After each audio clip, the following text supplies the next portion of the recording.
अस्सलाम वालेकुम व्यूवर्स, कैसे हो सब। तो आज CS 201 की प्रिपरेशन होने वाली है। इस वीडियो के अंदर लेक्चर नंबर 3 से 18 तक के मल्टीपल चॉइस क्वेश्चन हैं, MCQs हैं। ठीक है, अगर आप लोग ये वाले MCQs कर लेते हो ना, इससे क्या होगा, आपके सारे कॉन्सेप्ट्स क्लियर हो जाएंगे। फिर आपसे कॉन्सेप्चुअली पेपर पूछा जा सकता है, कॉन्सेप्चुअल वाइज। ठीक है, अगर आपके ये कॉन्सेप्ट्स क्लियर हो जाते हैं फिर आप कॉन्सेप्चुअली पेपर दे सकते हो। ठीक है, अब एग्जैक्टली यही आपको MCQs नहीं आने वाले। हाँ, जैसे आपने 8th क्लास में पढ़ा था, मैथ्स के क्वेश्चन होते हैं ना, फॉर्मूला तो एक ही होता है ना, लेकिन उनकी वैल्यूज चेंज होती हैं। इसी तरह आपका मेथड सेम ही होगा, आपका वेरिएबल का नाम चेंज हो सकता है, कोई और प्रोग्राम बना के आपको दे सकते हैं, लेकिन आपका मेथड सेम ही रहेगा। ठीक है, ओके, मतलब आपका मेथड तो सेम ही रहेगा, लेकिन क्वेश्चन आपको घुमा फिरा के पूछा जा सकता है रिलेटेड टू प्रोग्रामिंग। उसके अलावा साथ मैंने डेव C++ ओपन किया हुआ है, साथ साथ आपको एक्सप्लेन करता जाऊंगा। तो ये राउंड अबाउट 500 प्लस MCQs हैं, लेक्चर नंबर 3 से 18 तक है। लेक्चर नंबर 1 और 2 मैंने इंक्लूड नहीं किया, क्योंकि वो यार आप लोग खुद कर सकते हो, कुछ नहीं उसमें, सिंपल सारी थ्योरी। अगर वो करता तो ज़्यादा लंबी वीडियो हो जाती। तो लेक्चर नंबर 3 से हमारी प्रोग्रामिंग स्टार्ट हो रही है। ठीक है, लेक्चर नंबर 3 से फिर हमारी प्रोग्रामिंग स्टार्ट हो रही है। और ये आपको पता है, हमेशा आप ये C++ का स्ट्रक्चर लिखते ही लिखते होते हो, सिंपल। ठीक है, तो ये आपको पता है, आप अभी इतने बच्चे तो नहीं हो कि आपको ये चीज़ पता नहीं होगी। मिड टर्म आपके माशाल्लाह से आ गए, तो ये चीज़ आपको पता होगी कि ये कैसे लिखते हैं हम, राइट। ठीक है, अब देखो लेक्चर नंबर 3 में हमारे पास पहला MCQs है। कहता है what is the output of the following code. ये आपका कोड है, सी आउट हेलो वर्ल्ड लिखा हुआ है डबल कोट्स के अंदर। कहता है इसका आउटपुट क्या होगा। ये आपको ना कंफ्यूज करने के लिए लिखा जा सकता है कि देखो उसका आउटपुट डबल कोट्स के अंदर आएगा, ठीक है, या फिर उसका आउटपुट विदाउट डबल कोट्स आएगा। तो हमेशा बात याद रखना, आउटपुट विदाउट डबल कोट्स ही आता है। ठीक है, तो ये इसका करेक्ट आंसर है। आपको यहाँ पे करके दिखा देता हूँ। फॉर एग्जांपल अगर मैं यहाँ पे देखूँ सी आउट हेलो और ये कॉमा लगा के वर्ल्ड, ठीक है, अगर मैं इसको रन करूँ तो ये विदाउट डबल कोट्स ही आएगा। डबल कोट्स ये देखो यहाँ पे नहीं आ रहे। अगर आपसे ये क्वेश्चन, यही क्वेश्चन अगर पूछा जाए इस तरीके से, ठीक है, ये अगर आपको इस तरीके से पूछा जाए, बैक स्लैश डबल कोट्स, ठीक है जी, ऐसे लगा के पूछा जाए, तो इस केस में ये डबल कोट्स आ सकता है, क्योंकि वो हमेशा एस्केप करैक्टर के साथ ही आता होता है। तो यहाँ पे अगर मैं इसको रन करूँ तो अब जाके आपके पास आउटपुट में क्या आएगा, थोड़ा सा लोड हो रहा है, अब डबल कोट्स में आएगा। ठीक है, ओके। तो अगर इस तरह का पूछा जाए तो फिर डबल कोट्स में आएगा। अगर डायरेक्टली ऐसे पूछा जाए ना तो फिर आप कंफ्यूज हो सकते हो कि डबल कोट्स में आएगा या ऐसे आएगा। तो हमेशा बात याद रखना, डबल कोट्स में नहीं आता। डबल कोट्स के अंदर जो आप लिखते हो ना चीज़, वही एज इट इज़ आपको सी आउट प्रिंट करके दे देता है।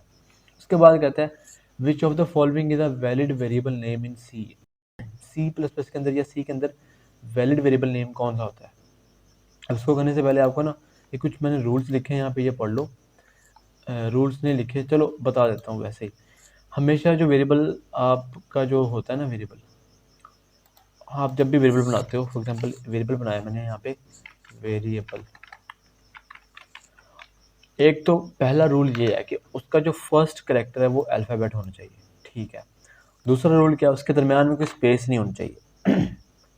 ठीक है, दूसरा रूल ये है, अगर स्पेस है तो अंडरस्कोर डाल लो, उस केस में ये चल जाता है। ठीक है, सारे आपको यूज़ केसेस बता रहा हूँ। ठीक है, तो आपने सारी डिटेल से वीडियो देखनी है। ओके, उसके बाद आप इसका नंबर लगा सकते हो, कोई भी नंबर लगा सकते हो लास्ट पे, तो वो चल सकता है। आप इसका जो स्टार्ट है ना, स्टार्टिंग में कोई भी इंटीजर नंबर नहीं लगा सकते, ये एरर दे देगा। ठीक है, ये सबसे बड़ा रूल है। उसके बाद आप वेरिएबल के बाद भी अंडरस्कोर लगाओ, जब मर्जी लगाओ, तो ये सब सिर्फ वैलिड है। इनवैलिड कब होगा, जब आप स्टार्टिंग में कोई नंबर लगाओगे, ठीक है, या फिर आप दरमियान में कोई स्पेशल कैरेक्टर लगाओगे या दरमियान में कोई स्पेस डालोगे वेरिएबल के नेम के अंदर, तो वो इनवैलिड हो जाएगा। फॉर एग्जांपल अगर मैं स्पेस डालता हूँ तो इनवैलिड है। ठीक है, अगर मैं यहाँ पे कोई स्पेशल कैरेक्टर डालता हूँ तो ये इनवैलिड है। तो ये रूल्स को याद रखना है। अब इस केस में ये देखो, ये वैलिड है, ऐसे इस तरह वैलिड है। अब अगर आप इस क्विज को देखो गौर से, तो वैलिड कौन सा हो सकता है, क्या ये वैलिड है, स्टार्टिंग में इसका इंटीजर आ रहा है, नहीं, क्या ये वैलिड है, जी हाँ बिल्कुल वैलिड है। क्या ये वैलिड है? यहाँ पे आपको कन्फ्यूज़न हो सकती है। अगर मैं ऐसे लिख दूँ इसको, फॉर एग्जांपल ऐसे लिख दूँ, तो ये तो एक स्पेशल कैरेक्टर आ गया ना, तो ये वैलिड नहीं है। ठीक है जी, ये वैलिड नहीं है। आपने स्पेस डालनी तो अंडरस्कोर लिखना है। ठीक है, तो अंडरस्कोर वाला ये वैलिड है। ठीक है जी, ओके, तो ये वैलिड है भाई। कहता है what does the following declaration do? int x, define x as float, reserves 4 bytes for an integer variable, initializes x to 0, none of the above। तो ये क्या करता है? कहता है reserve 4 bytes for an integer variable. Integer variables के लिए 4 bytes reserve करता है। तो आपकी जो इंट डेटा टाइप होती है ना, वो हमेशा 4 बाइट्स ही लेती होती है। ठीक है, तो ये इंट है, इंट आपकी 4 बाइट्स लेगी। ठीक है, आपने किसी भी डेटा टाइप्स की बाइट्स निकालनी हो ना, आप करते हो सी आउट साइज ऑफ लिखा, इसके अंदर आपने डेटा टाइप लिखनी जिसकी आपने बाइट्स निकालनी। फॉर एग्जाम्पल मैंने इंट की निकालनी, तो अगर मैं इसको रन करूँ तो ये मुझे देगा 4। ठीक है, तो जो वेरिएबल डिक्लेयर होगा इंट के साथ, वो 4 बाइट्स रिजर्व करेगा मेमोरी के अंदर। ठीक है, ओके जी। उसके बाद क्या कहता है? Which operator is use for assignment in C language? कौन सा ऑपरेटर असाइनमेंट के लिए यूज होता है? तो ये वाला यूज होता है, ये वाला होता है, ये वाला होता है, या ये वाला होता है? हमेशा ये वाला ऑपरेटर असाइनमेंट के लिए यूज होता है। ठीक है, बहुत ही ज़्यादा इजी क्वेश्चन है, बहुत ही। कैसे असाइनमेंट के लिए यूज होता है? देखो, आपने वेरिएबल बनाया इंट एक्स। ठीक है, आपने कोई वेरिएबल के अंदर कोई वैल्यू रखनी है ना, तो एक्स इज इक्वल टू इस तरह करके रखते हो आप, राइट। अब ये एक्स के अंदर पड़ा हुआ है 15, और वो किसके थ्रू अंदर गया, किसके थ्रू अंदर इसमें स्टोर हुआ? इस असाइनमेंट ऑपरेटर के थ्रू। तो ये क्या है? Assignment operator. ठीक है, उसके बाद कहते हैं what will be the output of the cout 10 plus 20 multiply by 10 plus 20 multiply by 2। इसका आउटपुट क्या होगा? तो आपने अगर डमास रूल पढ़ा हुआ है, अगर आप लोगों ने डमास रूल पढ़ा हुआ है, डमास रूल क्या बोलता है? डमास रूल बोलता है सबसे पहले क्या हो भाई, आप सबसे पहले आपके पास ब्रैकेट्स आती हैं, राइट। फिर क्या आता है उसमें? डिवीजन आता है, फिर क्या आता है? मल्टीप्लिकेशन आती है, फिर क्या आता है? एडिशन आती है, फिर क्या आता है? सब्ट्रैक्शन आती है। ठीक है, ये डमास रूल था, आपने पढ़ा था शायद। ब्रैकेट्स, तो मतलब जो ब्रैकेट्स के अंदर एक्सप्रेशंस लिखी होंगी सबसे पहले वो सॉल्व होंगी। फिर उसके बाद क्या होगा? जो डिवीजन वाला होगा फिर वो सॉल्व होगा। उसके बाद क्या होगा? फिर जो मल्टीप्लिकेशन होगा वो सॉल्व होगा। उसके बाद क्या है? प्लस का होगा, फिर लास्ट पे सब्ट्रैक्शन का होगा। ठीक है, इसी तरह यहाँ पे देखो, सबसे पहले किसको सॉल्व किया जाएगा? मल्टीप्लिकेशन को, राइट। हाईएस्ट प्रायोरिटी किसकी होगी? मल्टीप्लिकेशन की। तो 10 2 मल्टीप्लाई होगा 20 के साथ, फिर उसमें 10 ऐड हो जाएगा। ठीक है, तो मतलब इसका आउटपुट क्या होगा? 20 मल्टीप्लाई बाई 2 40, 40 प्लस 50। ठीक है, 10 50 होगा, तो आउटपुट क्या होगा इसका? 50 आ जाएगा। ओके, उसके बाद बोलता है which of the following is not a data type in C language? C language के अंदर कौन कौन सी डेटा टाइप होती हैं? ठीक है, सी लैंग्वेज के अंदर, सी लैंग्वेज की बात हो रही है यहाँ पे। आपकी शुरू बुक में ना लेक्चर नंबर मिड टर्म में आपके सारी सी है, फाइनल टर्म में सी प्लस प्लस है। सी में इंट है, सी में कैरेक्टर है, सी में आपके पास फ्लोट है, सी में आपके पास डबल है, सी में स्ट्रिंग नहीं है। तो स्ट्रिंग डेटा टाइप सी के अंदर नहीं है, ये बात याद रखना। स्ट्रिंग डेटा टाइप जो थी वो सी प्लस प्लस में इंट्रोड्यूस करवाई गई थी आपको। सी लैंग्वेज के अंदर अगर हमने कोई स्टोर करना हो तो उसके लिए हम कैरेक्टर एरे को यूज़ करते होते हैं, ऐसे करके।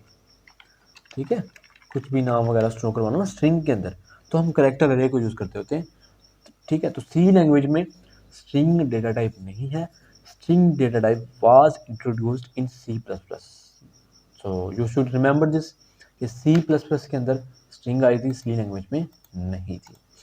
ओके, अब क्या कहता है what does the modulus operator return? तो जो मॉडुलस ऑपरेटर वो रिटर्न करता है रिमाइंडर। ठीक है, रिमाइंडर क्या रिटर्न करता है? रिमाइंडर रिटर्न करता है। कैसे रिमाइंडर कैसे निकलता है? रिमाइंडर आप ऐसे निकालते हो, फॉर एग्जांपल आपने रिमाइंडर हमेशा दो ऑपरेटर्स के दरमियान निकलता है। ठीक है, दो ऑपरेटर्स के दरमियान, दो वैल्यूज़ के दरमियान। फॉर एग्जांपल आपके पास 25 है, आपने रिमाइंडर निकालना है, ये रिमाइंडर ऑपरेटर है, राइट, 5 के साथ। अगर इस तरह लिखा हुआ है, फॉर एग्जांपल ये ए है और ये इसको कह लो ये बी है। अगर इस तरह लिखा है ना, ए मॉड्यूलो बी, मतलब इसका क्या है कि ये ए में 25 है, बी में 5 है, तो 25 का मॉडुलो लिया जा रहा है 5 के साथ, राइट, ठीक है जी, 5 के साथ। तो अगर हम इसका मॉडुलो लें, 25 को अंदर रखें और 5 को बाहर रखें, अगर इसको मैं डिवाइड करूँ 5 5 टोटली पूरा डिवाइड हो रहा है, ठीक है, तो ये क्या होगा यहाँ पे 0। अब जो 0 होगा वो आपका रिमाइंडर होगा, ठीक है, और जो ऊपर जिससे आपने उससे मल्टीप्लाई करके डिवाइड किया ना, वो आपका कोफिशिएंट होगा। अगर तो वो आपसे पूछता है डिवीजन, तो फिर आपने कोफिशिएंट बताना, ठीक है। अगर तो डिवीजन पूछता है तो आपने कोफिशिएंट बताना। अगर वो पूछता है मॉडुलस तो आपने रिमाइंडर बताना है, ये बात याद रखना, ठीक है। तो रिमाइंडर, मॉडुलो क्या रिटर्न करता है, रिमाइंडर रिटर्न करता है, ओके। उसके बाद क्या है, what is the size of int data type in C on most system. ज़्यादातर कितनी साइज होता है, 4 बाइट्स का साइज होता है, ठीक है, मोस्टली सिस्टम्स पे 4 बाइट्स का साइज होता है, ओके। कहते हैं विच of the following correctly declares a float variable. तो फ्लोट वेरिएबल को कैसे डिक्लेयर करते हैं, ये देखो, फ्लोट लिखा, फिर वेरिएबल का नाम लिख के सेमीकोलन लगा दिया, सिंपल, मुश्किल नहीं कोई भी, ठीक है। उसके बाद क्या कहता है, what is the purpose of main function in a C program. अब मेन फंक्शन का पर्पस क्या होता है, जैसे आप कॉलेज जाते हो, फॉर एग्जांपल आपके कॉलेज के 2 गेट्स हैं, आपको बोला जाता है कि आप मेन गेट से आओ। इसी तरह सी प्रोग्राम ने अगर रन होना है तो उसको मेन गेट से गुजारना पड़ेगा। अगर सी प्रोग्राम ने एग्जीक्यूट होना है तो मेन प्रोग्राम से गुजारना पड़ेगा। तो यहाँ पे क्या आएगा, टू एग्जीक्यूट द प्रोग्राम, ठीक है, ओके जी। कहता है उसके बाद विच of the following will cause a syntax error. Syntax error किस में आ सकता है, इसमें आएगा सी आउट हेलो वर्ल्ड, नहीं, बिल्कुल भी नहीं आएगा। इसमें आएगा int x is equal to 10, बिल्कुल भी नहीं आएगा। इसमें आएगा, गौर से देखो, जी हाँ, इसमें आएगा। इसमें हमने क्या लिखा हुआ है, फॉर एग्जांपल देखो, फ्लोट y लिखा हुआ है और 2.2 किस तरह का कुछ लिखा हुआ है। रन करता हूँ तो एरर दे रहा है, क्या मतलब, इसका क्या मतलब है, आप सिंपल लिख लो, आप बताओ कि उसके अंदर मैं रख रहा हूँ, उसको उसके अंदर स्टोर कर रहा हूँ, तब चलेगा। मतलब उसमें आपने असाइनमेंट नहीं लगाई हुई, असाइनमेंट ऑपरेटर नहीं लगाया हुआ, राइट। तो उस केस में ये आपको क्या कर रहा है, एरर दे रहा है, ओके। तो सिंटैक्स एरर कहाँ पे आएगा, यहाँ पे आएगा, ओके। उसके बाद क्या है, what is the output of the following code. इसका क्या आउटपुट होगा, सी आउट एक्स इक्वल टू, अब जो डबल कोट्स में लिखते हो आपके पास एज इट इज ही आ जाता है, ठीक है। उसके बाद आप वेरिएबल का नाम लिख रहे हो एक्स। अब अगर कहता है एक्स के अंदर 10 पड़ा हुआ तो आउटपुट क्या होगा, ये एक्स इज इक्वल टू 10। अब यहाँ पे दोबारा कन्फ्यूज ना हो जाना कि डबल कोट्स में होगा या डबल कोट्स के बगैर होगा, तो हमेशा बात रखना कि डबल कोट्स के बगैर होगा। कैसे, जो आप डबल कोट्स के अंदर लिखोगे वो सेम एज इट इज ही प्रिंट होगा, फिर आपने वेरिएबल का नाम लिखा तो वो वेरिएबल की वैल्यू प्रिंट करके देगा, okay. X is equal to जो आया वो डबल कोट्स के थ्रू आया है। फॉर एग्जाम्पल यहाँ पे देखो, अगर मैं इसका करूँ यहाँ पे इंट एक्स इक्वल टू 10, ठीक है, अगर मैं करूँ यहाँ पे सी आउट एक्स इक्वल टू, तो सिंपल मुझे एक्स इक्वल टू दिखा रहा है, राइट। देखो x इक्वल टू दिखा रहा है, अगर मैं x इक्वल टू आगे, इसके आगे x लिख दूं तो जो x के अंदर वैल्यू होगी वो मुझे प्रिंट करके दे देगा, ठीक है। तो देखो मेरे पास क्या आ गया, x इज इक्वल टू 10 और डबल कोट्स के बगैर आया, ओके जी। अब कहते हैं which operator has the highest precedence in C.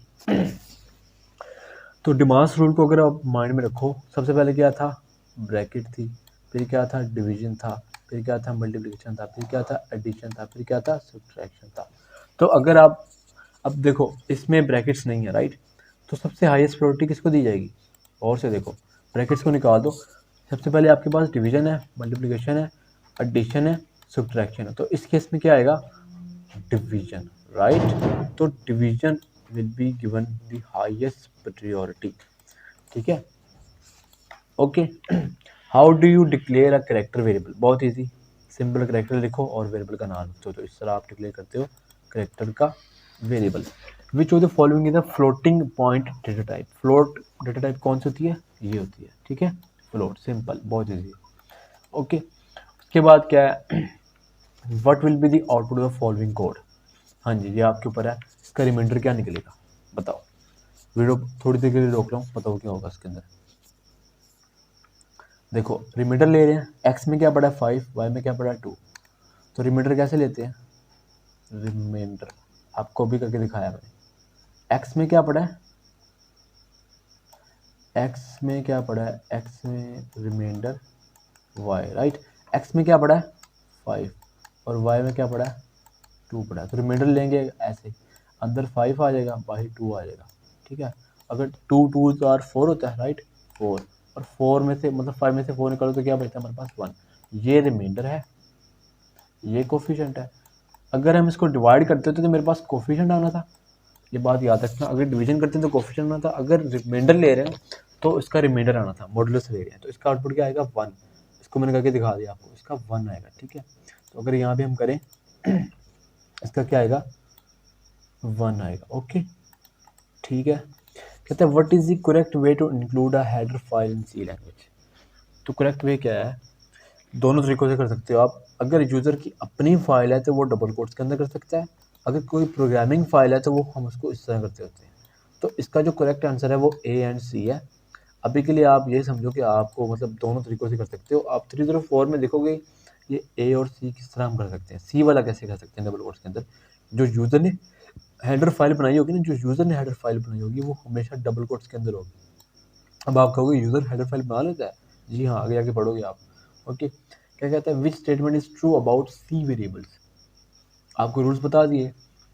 They can start with a number, नहीं, नंबर से स्टार्ट नहीं कर सकते वेरिएबल को, वेरिएबल का नाम नंबर से स्टार्ट नहीं कर सकते, ये देखो ऐसे एरर है, ठीक है, नंबर से स्टार्ट नहीं करना भाई। उसके बाद कहता है दे आर केस सेंसिटिव। अब केस सेंसिटिव क्या होता है, केस सेंसिटिव बोलते हैं हम, फॉर एग्जांपल आपके पास दो वेरिएबल है, एक है इंट एक्स है, एक इंट कैपिटल एक्स है, दोनों का मतलब डिफरेंट है, ये एक्स और है, ये एक्स और है।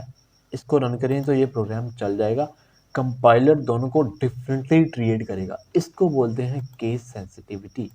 हाँ, ये ट्रू हो रहा है यहाँ पे, ठीक है। उसके बाद क्या कहता है दे कैन कंटेन स्पेसिस, क्या हम वेरिएबल के नाम के दरमियान स्पेस डाल सकते हैं। तो मैं यहाँ पे इसको लिखूँ, क्या हम यहाँ पे स्पेस डाल सकते हैं, नहीं, स्पेस नहीं आएगा, ये इनकरेक्ट होगी, राइट। उसके बाद क्या बोलता है they must declare after usage, मतलब पहले यूज़ कर लो वेरिएबल को, बाद में जहाँ पे डिक्लेयर करते रहना, ठीक है, बाद में डिक्लेयर कर देना, ऐसे करके पहले आप यूज़ कर लो। तो ये भी पॉसिबल नहीं, पहले डिक्लेयर करना पड़ता है फिर यूज़ करना पड़ता है, ठीक है, ओके। तो ये सारे रूल्स हैं। अब ये इसमें से जो रूल्स आ रहा है वो ट्रू कौन सा आ रहा है, केस सेंसिटिव, कि वो केस सेंसिटिव हो सकता है। फॉर एग्जांपल दो वेरिएबल सेम नाम के हैं लेकिन दोनों में केस क्या है, एक केस बड़ा है कैपिटल है, एक केस स्मॉल है, तो वो केस सेंसिटिविटी आ जाती है, ठीक है। अब यहाँ पे क्या कहता है what is the output of cout 15 division 2, इसका आउटपुट क्या होगा। तो इसको पढ़ने से पहले आपको कुछ चीज़ दिखा दूं, इसको करने से पहले यहाँ पे देखो, अगर आप ऑपरेशन परफॉर्म करते हो किसी इंटीजर के दरमियान, अगर पहला इंटीजर है और दूसरा इंटीजर है, उसके दरमियान ऑपरेशन परफॉर्म करते हो, प्लस का, माइनस का, मल्टीप्लिकेशन का, डिवीजन का, मॉडुलस का, उसका जो रिजल्ट आएगा वो इंटीजर में आएगा, ठीक है। दूसरी बात क्या है, अगर आप ऑपरेशन परफॉर्म करते हो, पहली वैल्यू फ्लोट है, दूसरी इंट की है, तो उसके दरमियान कोई ऑपरेशन परफॉर्म करते हो, प्लस का, माइनस का, मल्टीप्लिकेशन का, डिवीजन का, तो उसका जो आंसर आएगा वो फ्लोट में आएगा। इसी तरह ये है, अगर इसके दरमियान आप इंटीजर और फ्लोट के दरमियान करते हो तो उसका आंसर फ्लोट में आएगा। इसी तरह फ्लोट और फ्लोट के दरमियान करते हो तो उसका फ्लोट में आएगा, डबल और फ्लोट के दरमियान करते हो जो फ्लोट में आएगा, ठीक है। फ्लोट और डबल के दरमियान करते हो तो डबल में आएगा यहाँ पे, ठीक है, लिखा हुआ है, ठीक है। और डबल के दरमियान करते हो तो उसका भी डबल में आएगा, ठीक है। तो ये रूल्स होते हैं। अब यहाँ पे देखो, क्या ये इंटीजर है, बिल्कुल। क्या ये इंटीजर है, बिल्कुल। तो इसके दरमियान ऑपरेशन परफॉर्म हो रहा है, कौन सा हो रहा है, जी हाँ, बिल्कुल हो रहा है, डिवीजन ऑपरेशन परफॉर्म हो रहा है, राइट। तो आपको बता चुका हूँ कि दो इंट हों, उनके दरमियान कोई ऑपरेशन परफॉर्म हो तो उसका रिजल्ट किस में आता है, इंट में आता है, राइट, किस में आता है, इंट में आता है। तो कैसे आपको करके दिखा देता हूँ। अब ये इंटीजर परफॉर्म हो रहा है, मतलब डिवीजन परफॉर्म हो रही है, कैसे होगा अंदर क्या पड़ा हुआ है 15 और बाहर क्या पड़ा हुआ है 2। अब देखो 2 7 आर 15, सॉरी 14, ठीक है। रिमाइंडर बचा 1, कोफिशिएंट बचा 7, राइट, रिमाइंडर बचा 1 ये रिमाइंडर है, सॉरी रिमाइंडर, कोफिशिएंट नहीं, ये कोफिशिएंट है, ठीक है, क्यू से। अब आपको मैं बता चुका हूँ कि अगर डिवीजन का केस हो तो उसमें हम कोफिशिएंट को देखते होते हैं, अगर रिमाइंडर का केस हो, मॉडुलस हो, तो उसमें हम रिमाइंडर देखते होते हैं। यहाँ पे क्या है, डिवीजन है, तो उसके क्या आएगा, कोफिशिएंट आएगा, और किस में आएगा, इंटीजर में आएगा। क्यों, क्योंकि ये हम आपको बता चुके हैं पहली वाली लाइन। ठीक है, तो इसका आउटपुट क्या होगा, 7, सिंपल। ठीक है, उसके बाद कहते हैं what will be stored in character x is equal to A. Simple, इसमें क्या स्टोर होगा, एक कैरेक्टर स्टोर होता है। कैरेक्टर कैसे स्टोर करते हैं, सिंगल कोट्स के अंदर। कैरेक्टर डेटा टाइप लिखी, एक्स का वेरिएबल का नाम लिखा, जो भी वेरिएबल का नाम, उसको सिंगल कोट्स के अंदर स्टोर कर दिया, तो यहाँ पे क्या आएगा, कैरेक्टर ए आ जाएगा। ठीक है जी, उसके बाद क्या कहता है, व्हाट डज हैशटैग डिफाइन पाई 3.14। यार ये ना लेक्चर नंबर 10 का एमसीक्यूज है, ये फिलहाल अभी के लिए स्किप करो, तो ना ही पढ़ो, अच्छी बात है, लेक्चर वाइज चलते हैं ना। कहता है which of the following statements correctly assign a value two variable. Simple यार, कौन सी स्टेटमेंट करेक्टली असाइन करती है वेरिएबल को वैल्यू। लेफ्ट साइड पे आपका वेरिएबल का नाम होता है, दरमियान में आपका असाइनमेंट ऑपरेटर होता है, राइट साइड पे वेरिएबल की वैल्यू होती है, और साथ ही सेमीकोलन होता है। ये आपका करेक्ट सिंटेक्स है, ये वाला बी इसका करेक्ट आंसर है। उसके बाद क्या बोलता है, which operator is use for incrementing a variable by 1। किस ऑपरेटर के थ्रू हम एक वेरिएबल के अंदर वैल्यू इंक्रीमेंट कर सकते हैं बाय 1। तो आपने अगर ये ऑपरेटर्स पढ़े हुए हैं, एक होता है हमारे पास प्लस प्लस, एक माइनस माइनस। ठीक है, ये दो तरीके के होते हैं, एक होते हैं प्री और एक होता है पोस्ट। प्री में क्या होता है कि वेरिएबल के वैल्यू से पहले, वेरिएबल के नाम से पहले हम वो लिखते होते हैं। पोस्ट में क्या होता है, वेरिएबल के नाम के बाद लिखते होते हैं। अगर तो आपसे पूछे कि इंक्रीमेंट बाय 1 करवाओ तो वो प्लस प्लस होगा, अगर तो आपसे कहे डिक्रीमेंट बाय 1 करवाओ तो वो माइनस माइनस होगा। अब इससे कहा जा रहा है कि इंक्रीमेंट बाय 1 होगा तो वो कैसे होगा, ये प्लस प्लस से होगा, कि उस वेरिएबल के अंदर एक का इजाफा कर दो। ठीक है, ओके। कहते हैं what will be the following code output. इसका आउटपुट क्या होगा, एक वेरिएबल बनाया x, उसके अंदर 5 रखा, उसके अंदर इंक्रीमेंट लगाया x प्लस प्लस। अब जैसे इंक्रीमेंट लगाया तो 5 में 5 था, तो 5 से क्या हो गया, वो 6 हो गया। ठीक है, तो यहाँ पे आउटपुट में क्या आ जाएगा, 6 आ जाएगा। ठीक है, ओके, तो आउटपुट में क्या आ जाएगा, 6 आ जाएगा। अब इसको थोड़ा सा डिटेल से समझ लो यार। अब यहाँ पे देखो, एक वेरिएबल मेरे पास x है, उसमें मैंने रखा 5, और अब इसमें क्या होता है, अगर आप लोग सी आउट लिखते हो ना, सी आउट एक्स प्लस प्लस, ऐसे यहाँ पर प्रिंट करवाते हो, इस तरह अगर आप रन करते हो तो आपको ये देगा 5, 6 नहीं देगा। ठीक है, 5 देगा। गौर से देखो, इसमें होता क्या है, इसको सबसे पहले वैल्यू मिलती है प्रीवियस वैल्यू। प्रीवियस वैल्यू इसकी क्या थी, 5। सबसे पहले इसको वो वाली वैल्यू मिलती है, वो वैल्यू मिलने के बाद फिर इसके ऊपर ऑपरेशन परफॉर्म होता है। फिर अब ऑपरेशन परफॉर्म हो चुका है, फिर नेक्स्ट लाइन पे जाके इसकी वैल्यू इंक्रीमेंट हो जाती है। ठीक है, अगर इस केस में मैं x को प्रिंट करूं तो नीचे 6 प्रिंट होगा, ऊपर 5। पहले क्या होता है, पहले उसको प्रीवियस वैल्यू मिलती है, प्रीवियस वैल्यू मिलने के बाद फिर इंक्रीमेंट होता है बाय 1।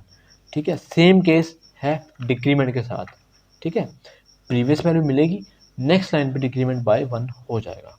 पहले आपको प्रीवियस वैल्यू मिलेगी, नेक्स्ट लाइन पे डिक्रीमेंट बाय 1 हो जाएगा। ओके, तो ये था पोस्ट के केस में। पोस्ट, ये क्या है, पोस्ट, पोस्ट मतलब वेरिएबल के बाद में लगाओ।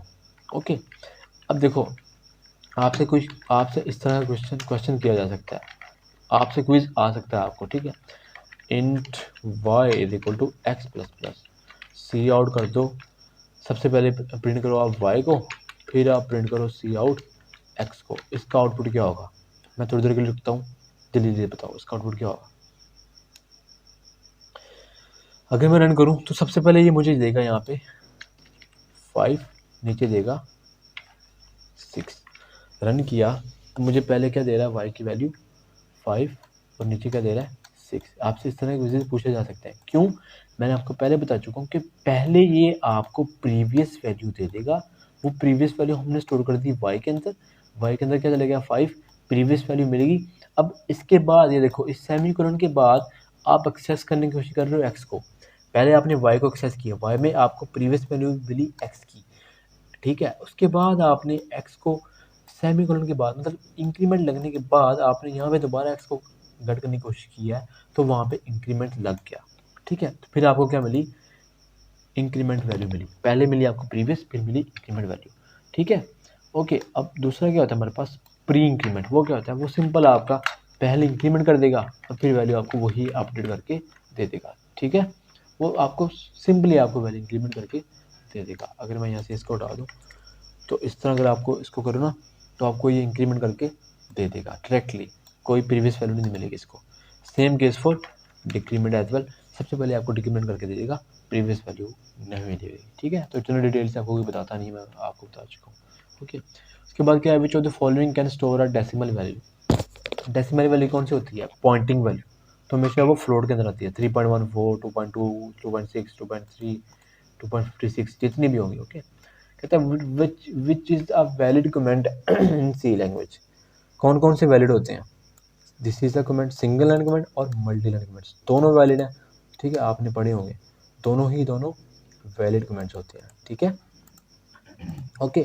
तो यहाँ पे देखो, अगर मैं आपको कमेंट्स करके दिखाऊं तो अगर आप ये देखो, इस लाइन को कमेंट करो तो ये सिंगल लाइन कमेंट होगा, ठीक है। ऐसे जो मर्जी लिखते जाओ, कंपाइलर इसको इग्नोर करेगा। लेकिन अगर आप एंटर प्रेस करके आगे कमेंट करते हो तो वो सिंगल लाइन नहीं है, वो अगली लाइन पे चला गया। हाँ, अगर आप चाहते हो कि मल्टी लाइन कमेंट्स हो तो कैसे करना है, फॉरवर्ड स्लैश स्टार, फिर स्पेस देके स्टार फॉरवर्ड स्लैश, ठीक है। अब ये कमेंट्स होंगे, ये मल्टी लाइन ऐसे जो मर्जी लिखो आप, ठीक है जी, ओके। तो ये दोनों ही वैलिड है, ओके। उसके बाद क्या है, what is the output of 10+5, इसका आउटपुट क्या होगा C++ के अंदर। तो यार इसका ना एरर कोई नहीं होता, अगर आप ऐसे लिखते हो ना, इसका एरर कोई भी नहीं होता। सी आउट लिखा आपने, डबल कोट्स के अंदर लिखा 10 प्लस आपने उसमें कोई इंटीजर ऐड कर दिया, क्या ये चलेगा, जी हाँ चलेगा, जी हाँ बिल्कुल चलेगा, ठीक है। लेकिन कुछ भी प्रिंट नहीं करेगा। तो यहाँ पे इसका जो, मेरे ख्याल से मैंने ना वो आंसर नहीं दिया इसका, यहाँ पे मैंने लिखा था यहाँ पे it will not print anything, ठीक है। अब यहाँ पे कई लोगों को लगाया होगा एरर होगा, इसका एरर नहीं है, इसमें प्रिंट कुछ नहीं करना, ठीक है, लेकिन एरर नहीं है इसका, ठीक है, कुछ प्रिंट नहीं करेगा, okay. Which statement correctly prints a variable, कौन सी स्टेटमेंट वेरिएबल प्रिंट करती है C++ के अंदर, सी आउट डॉट प्रिंट नहीं, प्रिंट बिल्कुल भी नहीं, सी आउट जी हाँ ये वेरिएबल को प्रिंट कर रहा है, okay. What is the purpose of return zero statement in main function, main function के अंदर रिटर्न जीरो स्टेटमेंट का पर्पस क्या होता है, कहता है to indicate a successful execution, ठीक है। इसका मेन पर्पस ये होता है कि आपका रिटर्न जीरो बताता है कि सक्सेसफुल एग्जीक्यूट प्रोग्राम हो चुका है। अगर फॉर एग्जाम्पल इसको रन करो ना आप, ये देखो, तो यहाँ पे अगर आप गौर से देखो, सेकेंड्स प्रोसेस एग्जिटेड, मतलब प्रोग्राम सक्सेसफुली एग्जिट हो गया है इतने सेकंड्स के बाद with return value zero. Zero का मतलब है कि आपका प्रोग्राम सक्सेसफुली एग्जीक्यूट हो गया, ठीक है, ओके। उसके बाद हमारे पास लेक्चर नंबर 4 है, इसमें क्या है, कहता है what is the correct data type for storing ages in whole numbers. Whole numbers बोलते हैं कोई भी नंबर 1 2 3 4 5 6 7 8 9 10 12 13 14, तो वो किस में होगा, इंटीजर के केस में होगा, ठीक है, इंट में होगा, ओके। उसके बाद क्या है, in which in the following declaration how many student ages are collected, इस डिक्लेरेशन में कितनी स्टूडेंट की एजेस कलेक्ट हुई हैं, 10 स्टूडेंट्स की, ठीक है, और से देख लो 10 की हुई हैं, ठीक है। अब यहाँ पे एक और चीज़ बताऊँ आपको कि आपके पास अगर मल्टीपल वेरिएबल्स हैं, एक ही टाइप्स के हैं, इंट टाइप्स के हैं, फॉर एग्जाम्पल 10 वेरिएबल हैं, आप डिग्री करते हो कैसे, इंट ए, इंट बी, इंट सी, इंट डी, इंट ई, इंट एफ, इंट जी, इंट लगे रहो जी लगे रहो, ठीक है। शाम हो जानी आपको, 10-12 वेरिएबल्स। आपको पता है कि सारे के सारे वेरिएबल्स एक ही टाइप्स के हैं, मुझे बजाय कि मैं ऐसे लिखूं वो उनको मैं ऐसे लिख सकता हूँ, कैसे, वेरिएबल का नाम सबसे पहले डेटा टाइप, फिर वेरिएबल का नाम सेपरेटेड बाय कोमा, ठीक है, कोमा लगाओ अगला वेरिएबल लिखो, फिर कोमा लगाओ अगला लिखो, कोमा लगाओ अगला लिखो, कोमा लगाओ अगला लिखो, ठीक है, कोमा लगाओ अगला लिखो। तो इस तरह करके आप एक ही टाइप के वेरिएबल मल्टीपल टाइम्स डिक्लेयर कर सकते हो, इस तरह करके। यहाँ पे उसने ऐसे ही किया हुआ है, ठीक है। तो ये अब यहाँ पे जो क्वेश्चन है वो क्या है कि कितने स्टूडेंट्स की एज स्टोर हो रही है, 10 स्टूडेंट्स की, राइट। उसके बाद क्या बोलता है what will be the output of, इसका आउटपुट क्या होगा, सबसे पहले देखो गौर से, डबल है, एवरेज एज है, age 1 plus age 2 plus age 3 सबकी एजेस को ऐड किया और डिवाइड किया 10 के साथ, राइट। उसके बाद सी आउट में लिखा the average age of the student is average age, ये एज इट इज ही आपके पास सी आउट में लिखा आ जाएगा, average of the student is. उसके बाद यहाँ पे क्या आएगा, value of the average age, जो एवरेज एज की वैल्यू होगी वो यहाँ पे आ जाएगी, ठीक है जी, ओके। उसके बाद क्या बोलता है, which operator is use to calculate the modulus, बार बार वही बता चुका हूँ आपको, ये वाला ऑपरेटर होता है, ठीक है, जो क्या करता है, मॉडुलस कैलकुलेट करता होता है, ठीक है। What does the expression total age, age 1 plus age 2 plus age 10 तक, ये क्या करती है, क्या करती है, simple calculates the total age, total age calculate करती है, कैसे, सबको ऐड करके उसका टोटल निकालती है, तो वो कैलकुलेट कर रहा है, ठीक है, ओके, सिंपल है। उसके बाद क्या बोलता है, what type of division is perform in average age is equal to total age divided by 10। यहाँ पे गौर से देखो, बहुत इंपॉर्टेंट क्वेश्चन आपको, ये आपने पढ़ चुका है, बता चुका हूँ। If both total age and 10 are integers, दोनों इंटीजर हैं, अगर ये भी इंटीजर है और ये भी इंटीजर है और इसके दरमियान एक ऑपरेशन परफॉर्म हो रहा है, तो क्या आएगा, ये इंटीजर है अगर, तो ये इंटीजर है, अगर इंट और इंट के दरमियान कोई ऑपरेशन परफॉर्म हो तो किस में आता है, इंटीजर्स में आता है, राइट। तो क्या होगा, इंटीजर डिवीजन होगी, राइट। मैं आपको बता चुका हूँ नीचे डिटेल के साथ, फ्लोट इन जो भी है ये आप देख लेना, पेपर में पूछ रहता है, ओके, ठीक है। उसके बाद क्या बोलता है, what type of output is displayed when the following program run successfully, ये आपको ना घुमा फिरा के क्वेश्चन पूछा जा सकता है कि इसका आउटपुट अगर आप रन करते हो तो इसका आउटपुट क्या होगा। एग्जाम्पल यहाँ पे देखो, सी आउट लिखा है 965 डबल कोट्स के अंदर लिखा हुआ है, क्या ये स्ट्रिंग होगा, क्या ये इंटीजर होगा, क्या ये फ्लोट होगा, क्या ये कैरेक्टर होगा। और से देखो डबल कोट्स के अंदर लिखा हुआ है, तो डबल कोट्स के अंदर आपने नंबर लिखा हुआ है, आपको कन्फ्यूजन हो सकती है, राइट। तो अगर डबल कोट्स के अंदर नंबर लिखा है, कुछ भी लिखा है ना, कुछ भी लिखा है डबल कोट्स के अंदर, नात लिखी है, गाना लिखा है, कुछ भी लिखा है ना, अगर तो डबल कोट्स के अंदर वो स्ट्रिंग ही प्रिंट होगा। फ्लोट लिखा है, डबल लिखा है या फिर इंटीजर लिखा है, तो अगर वो डबल कोट्स के अंदर लिखा है ना, तो वो स्ट्रिंग ही प्रिंट होगा, ठीक है। आपका नाम लिखा है या कुछ भी लिखा है, ठीक है, ये बात याद रखना। कहते हैं which statement will correctly take an integer input from the user, कौन सी स्टेटमेंट लेती है, तो इनपुट कैसे लिखते हैं, सीन लिख के ग्रेटर देन और वेरिएबल का नाम, राइट। तो यहाँ पे देखो कौन सी स्टेटमेंट ले रही है, सी वाली, राइट, सी वाला इसका करेक्ट आंसर है, ओके। उसके बाद क्या है जी, what does the operator in C plus plus, ठीक है, इसमें ये क्या करता है, ये वाला ऑपरेटर मल्टीप्लिकेशन करता है, राइट, क्या करता है, मल्टीप्लिकेशन करता है, ओके, ये वाला ऑपरेटर मल्टीप्लिकेशन परफॉर्म करता है, ठीक है, ओके। अब उसके बाद क्या है, what will happen if the program attempts to divide by 0। अब अगर आप किसी भी नंबर को डिवाइड करते हो ना 0 के साथ, फॉर एग्जांपल आप कैलकुलेटर देख लो, यहाँ पे कैलकुलेटर है ना, कैलकुलेटर है, अगर मैं कैलकुलेटर के अंदर जाके फॉर एग्जांपल कोई भी नंबर डिवाइड करता हूँ 0 के साथ, तो आपके क्या कहता है, कैन नॉट डिवाइड बाय 0, ठीक है, आपको कैलकुलेटर ही अलाउ नहीं कर रहा। तो अगर यहाँ पे मैं करता हूँ, यहाँ पे करता हूँ फॉर एग्जांपल, यहाँ पे सी आउट करता हूँ 5 डिवाइडेड बाय 0 रन करता हूँ, तो ये एग्जीक्यूशन स्टॉप कर देगा, वार्निंग देगा, तो देखो जैसे ही रन हो जाएगा फिर यहाँ पे क्या आएगा, देखो स्टॉप्ड वर्किंग, ठीक है। तो ये अगर जैसे ही कैलकुलेटर के अंदर नहीं आ रहा था तो यहाँ पे भी नहीं आएगा। तो आपको पता है मैथ्स के अंदर कोई भी चीज़ 0 से डिवाइड नहीं हो सकती, तो प्रोग्रामिंग के अंदर कैसे होगी, ठीक है। तो अब इसमें क्या कहता है, इट विल कंपाइल सक्सेसफुली, जी बिल्कुल कंपाइल तो हो जाएगा, लेकिन ये इसका करेक्ट आंसर नहीं है।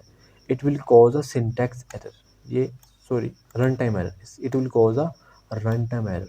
तो रन टाइम एरर क्या होता है कि यूज़र से गलती हुई है, ठीक है, प्रोग्राम सक्सेसफुली चल गया, आपको आउटपुट कोई और ही नज़र आ रहा है, उसको हम बोलते हैं रन टाइम एरर। जो प्रोग्राम के अंदर रन प्रोग्राम हो जाता है लेकिन उस पर कोई एरर है, फॉर एग्जांपल वैल्यू सही नहीं आ रही, आउटपुट ठीक नहीं आ रहा, तो वो रन टाइम एरर होता है। कंपाइलर उसको इग्नोर करता है, कंपाइलर का कसूर नहीं होता, हर बार कंपाइलर का ही कसूर नहीं होता, ठीक है। दो तरह के एरर होते हैं, एक होता है सिंटैक्स एरर और एक होता है compile time error. Syntax error क्या होता है, फॉर एग्जांपल आपने सिंटैक्स मतलब रूल्स को फॉलो नहीं किया, फॉर एग्जांपल यहाँ पे सेमीकोलन लगाना मस्ट है, आप सेमीकोलन लगाना भूल गए हो, तो अगर इस केस में आप रन करते हो तो एरर जो आता है वो उसको हम बोलते हैं सिंटैक्स एरर, या फिर उसको हम बोलते हैं कंपाइल टाइम एरर, या फिर हम उसको बोलते हैं कंपाइलेशन एरर।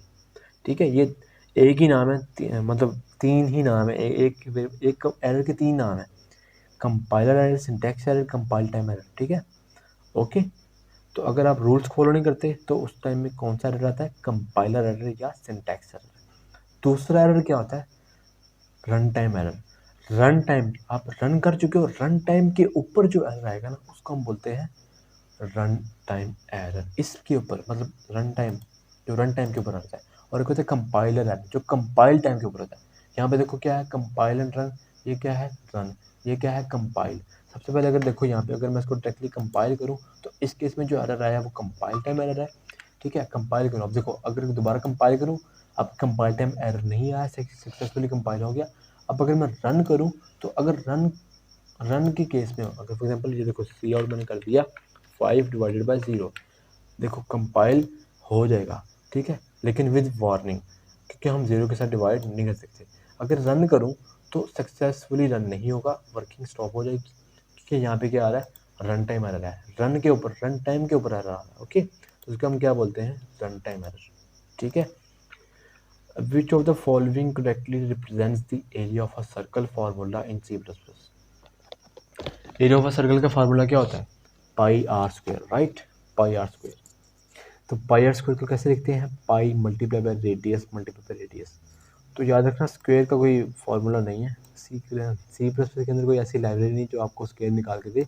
आप हमेशा उसी नंबर को उसी के साथ मल्टीप्लाई करोगे तो आपका स्क्वायर आएगा। तो इसका करेक्ट फार्मूला क्या होगा, पाई आर स्क्वायर। तो आर को आर के साथ मल्टीप्लाई करो तो उसका स्क्वायर आ जाता है, राइट।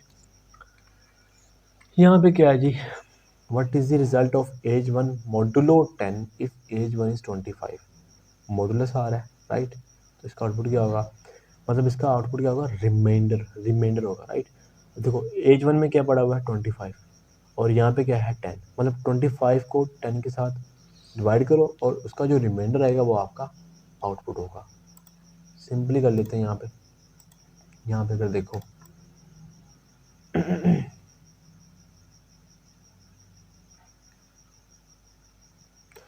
अगर मैं यहाँ पे करता हूँ, पहले क्या पड़ा हुआ है मेरे पास, एज 1 है, एज 1 में क्या है 25 है। ठीक है, 25 मतलब 25 अंदर आएगा, राइट।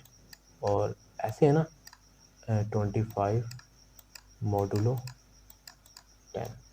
ठीक है, 250 ना समझ लो, 25 ये मॉडुलो लिखा हुआ है, ये मॉडुलो लिखा हुआ है। ठीक है, 25 मतलब 25 अंदर आएगा, 10 बाहर आएगा। अब ऐसा क्या करूँ, ये 25 पूरा डिवाइड हो जाए, तो 10 को 2 से मल्टीप्लाई करूँ तो 20 आता है, राइट, 20। तो 20 में से 25 में से 20 निकाल दो तो क्या आएगा, 5 आएगा। तो 5 रिमाइंडर आपका आ जाएगा। ये क्या है, कोफिशिएंट।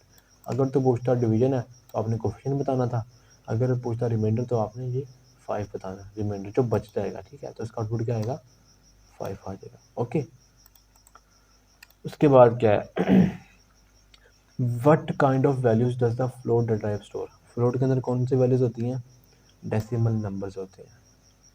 ठीक है, पॉइंटिंग नंबर्स होते हैं, 3.1 4 2.2। Okay, what will the program display if the total age of a student is 173। इसका ना मैं, हाँ इसका मैंने ना प्रोग्राम लिखना भूल गया हूँ, तो इसको आप इग्नोर कर दो, इतना ख़ास नहीं है। आपको प्रोग्राम दिया होगा फिर आपको उसे समझ आएगी, लेकिन यहाँ में यार मैं प्रोग्राम लिखना भूल गया था। ठीक है, मैंने डायरेक्टली लिख दिया, प्रोग्राम तो लिखा ही नहीं है कौन सा प्रोग्राम डिस्प्ले क्या करेगा, समझ नहीं आ रही। ठीक है, उसके बाद क्या, which operator has the highest precedence in the expression. किस ऑपरेटर की हाईएस्ट प्रेसिडेंस है, डिमास रूल को फॉलो करो, bracket, division, multiplication, addition, subtraction, right. तो सबसे पहले क्या है, मल्टीप्लिकेशन है, राइट। तो मल्टीप्लिकेशन है हाईएस्ट प्रेसिडेंस। ओके जी, ठीक है। In the expression what does the parenthesis do. Expression ये है, A multiply by X plus B multiply by Y plus C multiply by C multiply by C. इसमें जो parenthesis हैं वो क्या कर रही है, वो सबसे पहले होंगी, राइट। डिमास रूल आपने पढ़ा ना डिमास रूल क्या है, B D M A S, right. सबसे पहले ब्रैकेट्स, सबसे पहले क्या है ब्रैकेट्स। तो सबसे पहले क्या होगा, ब्रैकेट्स का सॉल्व किया जाएगा। तो मतलब वो कंट्रोल कर लेगा ऑर्डर ऑफ एवेल्यूएशन, मतलब वो सबसे पहले एवेल्यूएट होगा। ओके जी। उसके बाद क्या है, what is the purpose of using C out in C plus plus program to display the output. बच्चे को पता है कि सी आउट से प्रिंट होता है कुछ। जी जी बिल्कुल। What does she in H two do, क्या करता है सीन से, क्या होता है सीन से, क्या होता है इनपुट लेता है यूजर से, राइट। इनपुट लेता है, इनपुट लेके जिस वेरिएबल के अंदर आप इनपुट ले रहे हो उसके अंदर स्टोर करता है, ठीक है। तो take user input from the user, take input from the user and assign it to h2, जो वेरिएबल का नाम है उसमें असाइन हो जाएगा, राइट। उसके बाद क्या है, which library is included at the beginning of the program for input output. कौन सी लाइब्रेरी इंक्लूड की जाती है, आईओस्ट्रीम की, राइट। आईओस्ट्रीम की, यहाँ पे देखो आईओस्ट्रीम आ गया, राइट, आईओस्ट्रीम आ गया। उसके बाद बोलता है what will happen if total age is declared but not initialized. अब कहता है अगर आपने कोई टोटल एज का वेरिएबल डिक्लेयर किया, उसको इनिशियलाइज नहीं किया, तो क्या होगा। आप एक बात याद रखना, कोई भी वेरिएबल आप डिक्लेयर करते हो ना, कोई भी वेरिएबल है, ज़रूरी नहीं कि टोटल एज है, उसके अंदर कोई वैल्यू नहीं लिखते ना आप उसको इनिशियलाइज नहीं करते, तो क्या होता है, आप उसको अगर एक्सेस करने की कोशिश करते हो तो उसमें गार्बेज वैल्यू चली जाती है। इस केस में आपको ज़ीरो दिखाएगा अभी के लिए, कंपाइलर आपको ज़ीरो दिखाएगा, लेकिन आपने ज़ीरो नहीं समझना। हमेशा बात याद रखना, जो भी वेरिएबल आप डिक्लेयर करके छोड़ देते हो ना, उसके अंदर कोई वेरिएबल की वैल्यू नहीं देते ना, तो उसमें हमेशा गार्बेज वैल्यू आती है। आपका कंपाइलर में भी आपको गार्बेज वैल्यू दिखा दे, कोई और वैल्यू, मेरे कंपाइलर मुझे ज़ीरो दिखा रहा है, लेकिन हमेशा वहाँ पे गार्बेज वैल्यू होती है, ठीक है, गार्बेज वैल्यू आ जाएगी। ओके जी। उसके बाद लेक्चर नंबर 5 आ गया। लेक्चर नंबर 5 में क्या है, what is the correct syntax for an if statement in C plus plus. C plus plus के अंदर करेक्ट स्टेटमेंट क्या होती है, इफ स्टेटमेंट की। इफ स्टेटमेंट, इफ एल्स आपने पढ़ी होंगी, राइट। सबसे पहले आप लिखते हो इफ, उसके अंदर आता है आपके पास कंडीशन, उसके बाद ये आपकी ब्रैकेट्स आती हैं, ठीक है। इस तरह की ये आपका करेक्ट सिंटैक्स है, ठीक है। तो करेक्ट सिंटैक्स कौन सा है, ये देखो, इसके अंदर आप लिखते हो स्टेटमेंट्स, राइट। ओके, तो आपको सर ने ना इस तरह कुछ करके दिखा दिया एमसीक्यूज के अंदर ऐसे। तो ये करेक्ट स्टेटमेंट है, कौन सी है, कौन सी, ये वाली, राइट। ओके, थोड़ा सा गला बैठ गया यार बोल बोल के। उसके बाद क्या है, which of the following is a relational operator. Relational operator कौन कौन से होते हैं, सिंपल, मैथ्स में आपने पढ़े हैं, less than, greater than, less than equal to, greater than equal to. अब आप कंफ्यूज होंगे, ये इक्वल टू है तो इक्वल टू कौन सा होगा ऑपरेटर। हमेशा बात याद रखना, इसको बोलते हैं असाइनमेंट। मतलब किसी वेरिएबल के अंदर कोई वैल्यू स्टोर करनी हो तो हम ये ऑपरेटर यूज़ करते हैं, ये वाला असाइनमेंट का।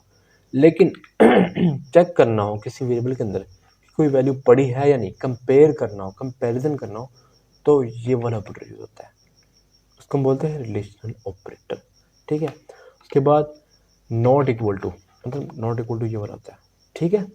तो ये ऑपरेटर है रिलेशनल, ओके। इसको हम कंडीशनल ऑपरेटर भी बोलते हैं या रिलेशनल ऑपरेटर भी बोलते हैं।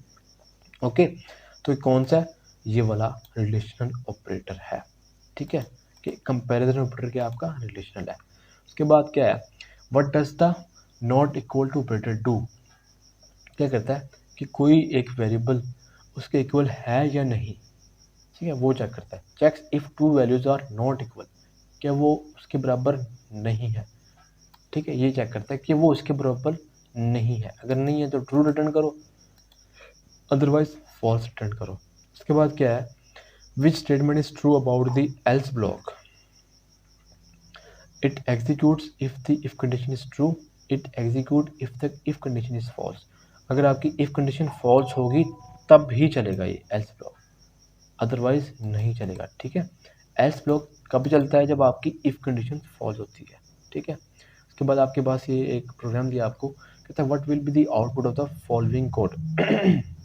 इसका आउटपुट क्या होगा, देखो गौर से, कंपैरिजन ऑपरेटर यूज हो रहा है यहाँ पे। कहता है अगर आपके पास x के अंदर वेरिएबल आपने क्या रखा है, वैल्यू 5, कंपेयर हुआ, x में क्या पड़ा हुआ 5, 5 कंपेयर हो रहा है, 5 इज़ ग्रेटर देन 3, मतलब x इज़ ग्रेटर देन 3 मतलब 5 इज़ ग्रेटर देन 3। क्या 5 बड़ा होता है 3 से? यस, तो हेलो प्रिंट हो जाएगा, अदरवाइज वर्ल्ड प्रिंट हो जाएगा। लेकिन यहाँ पे देखो कंपैरिजन, अगर कंडीशन ट्रू होगी तो ये प्रिंट होगी, अदरवाइज एल्स चल जाएगा, राइट। जैसे आपको पिछले एमसीक्यू में बताया कि अगर इफ़ की कंडीशन ट्रू होगी तो चलेगा, इफ़ चलेगा, अदरवाइज अगर फॉल्स हुई तो क्या चल जाएगा, क्या चल जाएगा, एल्स ब्लॉक चल जाएगा, राइट। ओके, तो यहाँ पे क्या आ रहा है, आउटपुट में क्या आएगा, हेलो आ जाएगा, राइट। क्या आ जाएगा, हेलो आ जाएगा। क्यों? क्योंकि इफ कंडीशन ट्रू है, 5 इज ग्रेटर देन 3, राइट। अब कहता है which of the following represents are logical and operator. अब लॉजिकल ऑपरेटर्स होते हैं हमारे पास, ये तो है conditional operators, right, relational operator. एक हमारे पास लॉजिकल ऑपरेटर थे, वो कौन कौन से होते हैं, एंड मतलब एक होता है और एक होता है नॉट, ठीक है। एंड में क्या होता है, अगर आपकी दोनों वैल्यू ट्रू हैं तो इसका रिजल्ट ट्रू आएगा, अगर एक भी वैल्यू फॉल्स हो गई तो इसका रिजल्ट फॉल्स हो जाएगा। मतलब एंड की कंडीशन क्या है कि दोनों चीज़ें ट्रू होनी चाहिए। फॉर एग्जांपल, आपके पास 2 चावलों की प्लेटें हैं, आपको भूख ज़्यादा लगी हुई है, राइट। आपने कहा मैंने दोनों प्लेटें ही खानी तब मेरा पेट भरेगा, राइट। अगर आप एक प्लेट खाते हो एक प्लेट नहीं खाते तो आपका भूख से पेट नहीं भरेगा, राइट। तो एंड में क्या है कि दोनों प्लेट्स ही आपने खानी है, राइट। और क्या होता है, और में कोई एक भी कंडीशन ट्रू है ना तो वो ट्रू हो जाएगा और के केस में, ठीक है, और के केस में, ठीक है। फॉर एग्जांपल, आपके पास 2 प्लेट्स हैं चावलों की, आपने कहा चलो यार एक भी खा लूँगा ना तो मेरा पेट भर जाएगा, ठीक है, वो और के केस में। एंड के केस में क्या है, दोनों खानी है, कोई भी नहीं छोड़नी, ठीक है। और के केस में क्या है, कोई एक ट्रू होनी चाहिए, ओके, ठीक है। अब उसके बाद होता है नॉट। नॉट क्या करता है, नॉट अगर आपका ट्रू है तो उसको फॉल्स कर देगा, अगर फॉल्स है तो उसको ट्रू कर देगा, ठीक है। तो ये ऑपरेटर्स होते हैं लॉजिकल ऑपरेटर्स, राइट। कौन से, लॉजिकल। अब यहाँ से पूछ रहा है कि आपके पास लॉजिकल एंड ऑपरेटर कौन सा है, ये वाला है, राइट, सिंपल, ओके जी। उसके बाद नेक्स्ट क्या है, what is the purpose of not operator in C plus plus, ठीक है। टू निगेट द कंडीशन, मतलब निगेट कैसे, आपको बता चुका हूँ कि अगर तो वो ट्रू है तो उसको फॉल्स कर देगा, अगर फॉल्स है तो उसको ट्रू कर देगा, तो वो निगेशन का काम होगा ना, निगेशन हो गया ना, निगेट कर दिया कंडीशन को, राइट। ट्रू है तो फॉल्स कर दो, फॉल्स है तो ट्रू कर दो, इसको हम बोलते हैं निगेशन करना। उसके बाद है what will be the output of the following code, उसका आउटपुट क्या होगा, दरम्यान में एंड ऑपरेटर लगा हुआ है, और से देखो एंड ऑपरेटर का केस क्या है कि अगर दोनों कंडीशन ट्रू होंगी तो भाई मैंने चलना है, अदरवाइज मैंने नहीं चलना। कंडीशन चेक करो, क्या है, ए में 10 है, बी में 20 है। सबसे पहले ए की कंपैरिजन हो रहा है बी के साथ, क्या A is less than B, क्या ए बी से छोटा है, ए में 10 है बी में 20 है, तो 10 20 से छोटा है, जी हाँ, पहली कंडीशन ट्रू हो गई, ठीक है। उसके बाद दूसरी कंडीशन चेक हुई, ए में क्या है, 10 है, इधर क्या है 5, क्या 10 5 से बड़ा है, जी हाँ। क्या दोनों कंडीशन ट्रू हैं, जी हाँ, तो आउटपुट में क्या आएगा, ट्रू, सी आउट ट्रू आ जाएगा, अगर ट्रू नहीं है तो फॉल्स आएगा। तो इस केस में क्या है, दोनों कंडीशन ट्रू है तो आउटपुट में क्या आ रहा है, ट्रू आ रहा है, ओके, ठीक है। इस तरह के क्वेश्चन आपसे पूछ सकते हैं कॉन्सेप्चुअली, ठीक है। उसके बाद क्या है, which of the following is a not a relational operator, कौन सा ऑपरेटर क्या है, रिलेशन नहीं है, कौन सा रिलेशन नहीं है, रिलेशन कौन सा नहीं है, ग्रेटर देन रिलेशन है, जी हाँ, लेस देन है, जी हाँ, नॉट इक्वल टू है, जी हाँ, इक्वल टू ये वाला असाइनमेंट ऑपरेटर रिलेशनल नहीं है। रिलेशन कौन सा है, या तो ये वाला रिलेशनल है, ये वाला है, ये वाला है, ये वाला है, ये वाला है, ये नहीं है, ये असाइनमेंट है, ठीक है, ओके, ओके जी, ठीक है। तो ये रिलेशनल ऑपरेटर नहीं है। उसके बाद क्या, how do you write an if statement that checks if X is equal to 10, कैसे लिखोगे, कंपैरिजन कैसे करोगे, ये वाला करोगे, ठीक है, राइट। तो इस तरह कंपैरिजन आपका होगा, okay. What will be the following code output, इसका आउटपुट क्या होगा, इसका आउटपुट क्या होगा, if age is greater than और इक्वल टू 18, यहाँ पे ग्रेटर देन और इक्वल टू आ रहा है, मतलब या तो बड़ा हो या बराबर हो, दोनों के केस होंगे तब ये चलेगा, अदरवाइज नहीं चलेगा। क्या ये इससे बड़ा है, बड़ा तो नहीं है लेकिन बराबर तो है ना, तो इस केस में क्या आएगा, अडल्ट प्रिंट होकर आ जाएगा। ठीक है, उसके बाद क्या है, which keyword it is used to create a block of code that executes when the condition is false. अगर इफ कंडीशन फॉल्स है तो कौन सा कीवर्ड यूज होगा, एल्स, तो एल्स चला दो, अगर इफ फॉल्स है तो एल्स चला दो, राइट। ओके, इसके बाद क्या है, what is the output of the following code, इसका आउटपुट क्या होगा, if X is greater then 5 क्या आउटपुट होगा, ग्रेटर, एल्स, स्मॉलर। क्या ये बड़ा है 5, क्या 3 बड़ा है 5 से, नहीं, स्मॉलर आ जाएगा, राइट। तो स्मॉलर इसका आउटपुट आ जाएगा। ठीक है जी, उसके बाद क्या है, what does the greater than और equal to better check for, किस क्या चेक करता है, ग्रेटर देन और इक्वल टू, पहले चेक करेगा ग्रेटर देन है तो वहीं पर रुक जाएगा, आगे नहीं जाएगा। अगर ग्रेटर देन नहीं है तो फिर चेक करेगा कि बराबर है, ग्रेटर देन तो नहीं है, क्या बराबर तो है ना, बराबर तो है ना, अगर बराबर भी नहीं है तो वो फिर कंडीशन फॉल्स हो जाएगी। दोनों काम एक, दोनों में से एक काम हो सकता है। ठीक है, अगर ग्रेटर देन है, ठीक है तो ठीक है, अगर ग्रेटर देन नहीं है तो इक्वल टू होना चाहिए। ठीक है, तो क्या ग्रेटर देन और इक्वल टू, ठीक है, ग्रेटर देन और इक्वल टू। उसके बाद क्या है, which statement about if else if ladder is true, if else if ladder होती है हमारे पास, इफ एल्स इफ आपने पढ़ा होगा, वो किस लिए यूज होती है, it is use to check multiple conditions, right. ठीक है, मल्टीपल कंडीशंस आपके पास है ना, तो आप इफ एल्स इफ को यूज कर लो तो काम हो जाएगा आपका, राइट। उसके बाद क्या है, what will be the output of X is 10 and Y is 10 in the following code.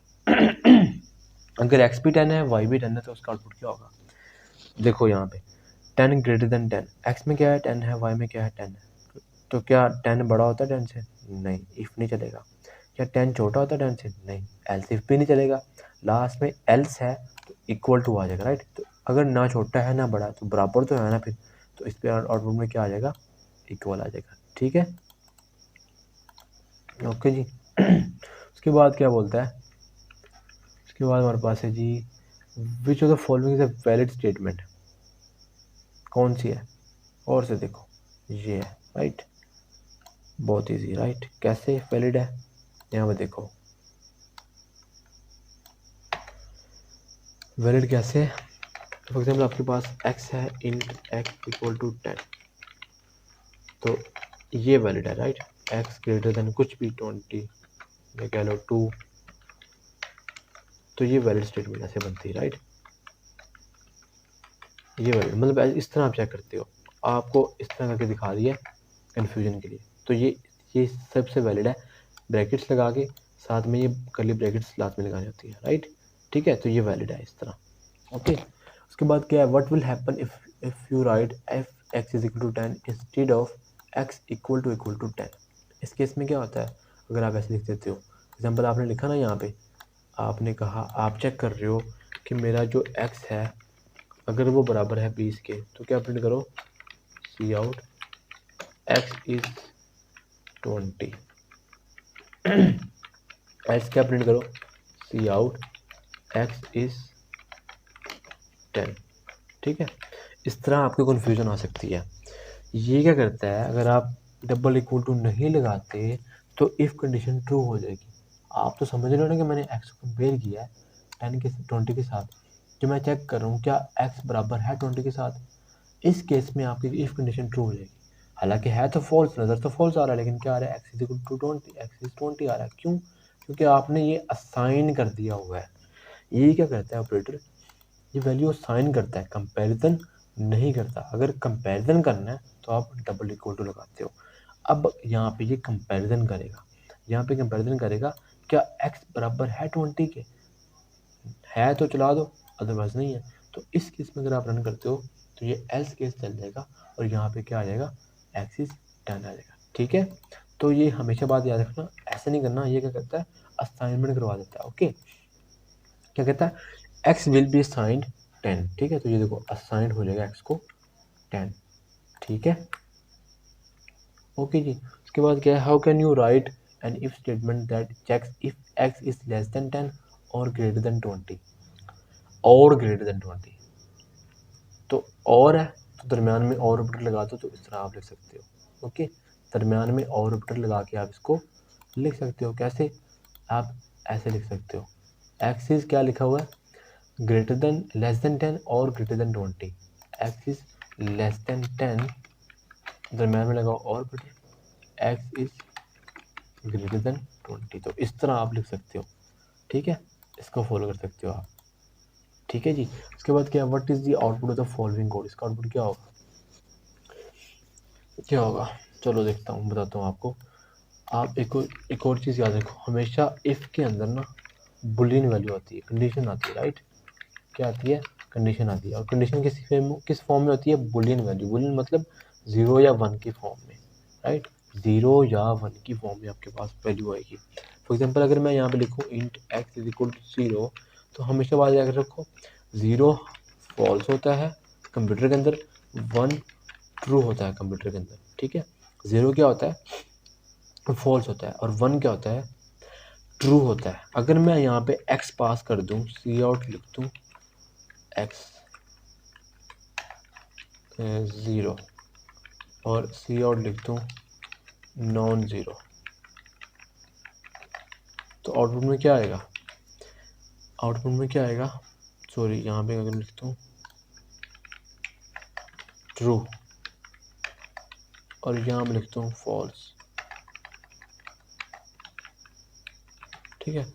Output में क्या आएगा, आपको लगता है ये आउटपुट मतलब x इज इक्वल टू 0। आप एक और चीज़ याद रखो, value other than 0, value other than 0 is always considered as true, चाहे वो 1 है, 2 है, 45 है, कोई माइनस की कोई वैल्यू है, कोई भी वैल्यू है, अगर वो 0 के अलावा कोई वैल्यू है ना, तो उसको कंपाइलर ट्रू ट्रीट करता है, हमेशा 0 को कंपाइलर फॉल्स ट्रीट करता है, ठीक है। अगर इस केस में एक और लिखूँ यहाँ पे, तो ये हमेशा फॉल्स आएगा, एल्स केस चलेगा, इफ़ वाला केस चलेगा ही नहीं, देखो फॉल्स आ गया। अगर मेरे पास 0 के बजाय कोई और नंबर होता, फॉर एग्जाम्पल 20 होता, तो इस केस में इसने मुझे ट्रू दे देना था, राइट। तो अगर 0 है तो उसको फॉल्स ही कंसिडर करेगा, 0 के अलावा कोई नंबर है, फॉर एग्जाम्पल 45 है या 1 है, कुछ भी है, उसको वो ट्रू ट्रीट करेगा, देखो, ठीक है। फॉर एग्जाम्पल कोई नंबर है ना, माइनस के अंदर भी है ना, तो उसको वो ट्रू ही ट्रीट करेगा, फॉल्स ट्रीट नहीं करेगा। फॉल्स कब ट्रीट करेगा, जब 0 होगा, राइट, पहली चीज़। दूसरी चीज़ आप यहाँ पे क्या लिख सकते हो, दूसरी चीज़ आप यहाँ पे लिख सकते हो बुलियन वैल्यू, मतलब फॉल्स लिख लो डायरेक्टली, तो ये फॉल्स होगी, कंडीशन नहीं चलेगी, एल्स वाला केस चल जाएगा, राइट। अगर यहाँ पे आप लिख सकते हो ट्रू, तो ये ट्रू वाला केस चला देगा, राइट, ठीक है, ट्रू, ओके। इसी तरह आपके पास एक डेटा टाइप होती है बूल, एग्जाम्पल एक्स, इसके अंदर आप रखते हो ट्रू या फॉल्स रखते हो, क्या रखते हो, ट्रू या फॉल्स, ट्रू मतलब 1, ठीक है। अब अगर यहाँ पे आप x पास करते हो, तो x में क्या पड़ा हुआ है, ट्रू, तो ये कंडीशन चल जाएगी, राइट। इस तरह का क्विज भी आपसे पूछ सकता है, तो ये क्या चलेगी, कंडीशन चलेगी, ट्रू आ जाएगा, ओके। अगर इसमें आप लिखते हो फॉल्स, तो अगर ये कंडीशन होगी फॉल्स, ये कंडीशन नहीं चलेगी, एल्स वाली कंडीशन चल जाएगी, ठीक है, एल्स वाला केस चल जाएगा, फॉल्स आ जाएगा, ठीक है। तो इस तरह की चीज़ें आ सकती हैं आपके पास, ओके। तो यहाँ पे क्या है, n 0 है, तो देखो 0 है तो 0 क्या होता है, फॉल्स होता है, तो ट्रू नहीं आएगा, इफ़ वाला केस नहीं चलेगा, तो क्या आ जाएगा, फॉल्स आ जाएगा, ठीक है जी। ओके, उसके बाद क्या कहता है, which operator is use to compare if two values are equal, तो इक्वलिटी किससे कंपेयर होनी, ये वाले ऑपरेटर से, ठीक है, बात याद रखना, ओके। लेक्चर वाइज एमसीक्यूज है सारे। उसके बाद क्या कहता है, what is the result of the expression, इसका आउटपुट क्या होगा, चलो उसको करते हैं।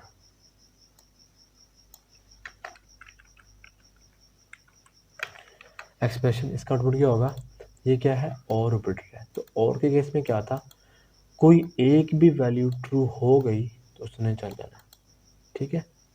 अब देखो यहाँ पे कंपैरिजन ऑपरेटर यहाँ पे कर रहे हो ना आप, सी आउट कर रहे हो, cout 4 less than, sorry 5 less than 3, तो क्या 5 लेस देन 3 होता है, मुझे ये बताओ, क्या 5 लेस देन 3 होता है, होता है, नहीं होता, तो ये प्रिंट करेगा 0 प्रिंट करेगा, ठीक है, क्या प्रिंट करेगा, 0 प्रिंट करता है, ठीक है। अगर ये ट्रू होता 5 ग्रेटर देन 3, राइट, तो ये ट्रू है, तो ये क्या प्रिंट करेगा, 1 प्रिंट करेगा, ट्रू या फॉल्स प्रिंट नहीं करते होते ये, राइट। अभी देखो इस तरह का केस है आपके पास, देखो आपके पास क्या है, 5 लेस देन 3 है, दूसरी साइड भी आपके पास क्या है, 4 greater than 2, right, 4 greater than 2 है, राइट। ये दो केस है आपके पास। देखो पहले रिटर्न क्या हो रहा है यहाँ पे 5 less than 3, no 5 less than 3 नहीं होता, तो यहाँ पे क्या आ रहा है 0 आ रहा है, राइट। उसके बाद यहाँ पे क्या आ रहा है 4 ग्रेटर देन 2, तब क्या तो क्या 4 ग्रेटर देन 2 होता है, जी हाँ। यहाँ पे क्या आ रहा है 1 आ रहा है, और ऑपरेटर दरमियान में है, एक कंडीशन फॉल्स है एक ट्रू है, अगर एक फॉल्स हो दूसरी ट्रू हो दरमियान में और हो तो रिजल्ट किस में आता है, ट्रू में आता है। कोई एक भी कंडीशन ट्रू हो गई तो ट्रू हो जाएगा, राइट। इस केस में अगर मैं इसको रन करूँ तो मेरे पास क्या आ जाएगा 1 आ जाएगा, राइट, 1 आ जाएगा। ओके, तो यहाँ पे आपके पास आउटपुट में क्या आएगा, इसको परफॉर्म करने के बाद ट्रू आएगा, ठीक है। ट्रू मतलब 1 मतलब ट्रू ही आएगा, ओके। यहाँ पे इंग्लिश में लिखा हुआ है ट्रू, लेकिन कंपाइलर आपको 1 देता है, ओके। उसके बाद बोलता है how can you negate a condition using logical not operator, कैसे करोगे कंडीशन निगेट। फॉर एग्जाम्पल यहाँ पे देखो, अगर मेरे पास एक कंडीशन है इफ़, फॉर एग्जाम्पल यहाँ पे देखो एक मेरे पास वेरिएबल है बूल x इक्वल टू ट्रू है, एक मेरे पास कंडीशन है x सी आउट ट्रू, राइट, और एल्स है मेरे पास सी आउट फॉल्स, ठीक है। अब आप इसको निगेट कैसे करोगे, देखो अगर मैं इसको रन करूँ तो ये ट्रू चलेगा क्योंकि इसके अंदर मैंने ट्रू स्टोर किया हुआ है, राइट। अब जैसे ही आप इसके शुरू में ये निगेशन का साइन लगाते हो तो ये ट्रू को क्या कर देता है, फॉल्स कर देता है। ये ट्रू वाली कंडीशन फिर नहीं चलेगी, इफ कंडीशन हो जाएगी फॉल्स, एल्स कंडीशन चल जाएगी तो एल्स में क्या आएगा आपके पास, फॉल्स आ जाएगा, ठीक है। ओके, तो इस केस में क्या होगा, कैसे करते होते हैं, इस तरह इफ निगेशन का साइन फिर कंडीशन, पहले निगेशन का साइन फिर आपकी कंडीशन जो भी आप लिखना चाह रहे हो, ग्रेटर देन लेस देन जो भी, ओके। उसके बाद क्या बोलता है which statement is used to provide alternative code paths in C++, कौन सी स्टेटमेंट करती है आपकी, स्विच है, लूप है, इफ एल्स। तो इफ एल्स है जो आपके पास अल्टरनेटिव कोड पाथ लेके आती है, उससे आप कंडीशन चेक कर लेते हो, राइट। यहाँ पे क्या है देखो, अगला एमसीक्यू क्या है, what will be the following code print if x is equal to 4, आपके पास x है उसमें 4 पड़ा हुआ है, फिर आप चेक कर रहे हो क्या x बराबर है 5 के, कंपैरिजन हो रहा है, असाइनमेंट नहीं हो रही, क्या बराबर है 5 के, नहीं, उसमें तो 4 पड़ा हुआ है तो 5 नहीं आएगा, नॉट 5 आ जाएगा, राइट। तो एल्स केस चल जाएगा, ठीक है। ओके, तो इस केस में क्या आ जाएगा, नॉट 5 आ जाएगा, ठीक है। उसके बाद क्या, इन C++ which of the following is not a valid condition, कौन सी वैलिड कंडीशन नहीं है, ये वैलिड है, जी हाँ ये वैलिड है, कंपैरिजन ये वैलिड है, ये वैलिड नहीं है, ये असाइनमेंट है, आपने मैंने आपको पीछे करके दिखा चुका हूँ, ठीक है, ये वैलिड नहीं है। उसके बाद क्या है, which is the correct way to check multiple conditions, अगर आपने मल्टीपल कंडीशंस चेक करनी तो कौन सा करेक्ट वे है, करेक्ट वे है डी वाला, कैसे, अभी समझाता हूँ आपको।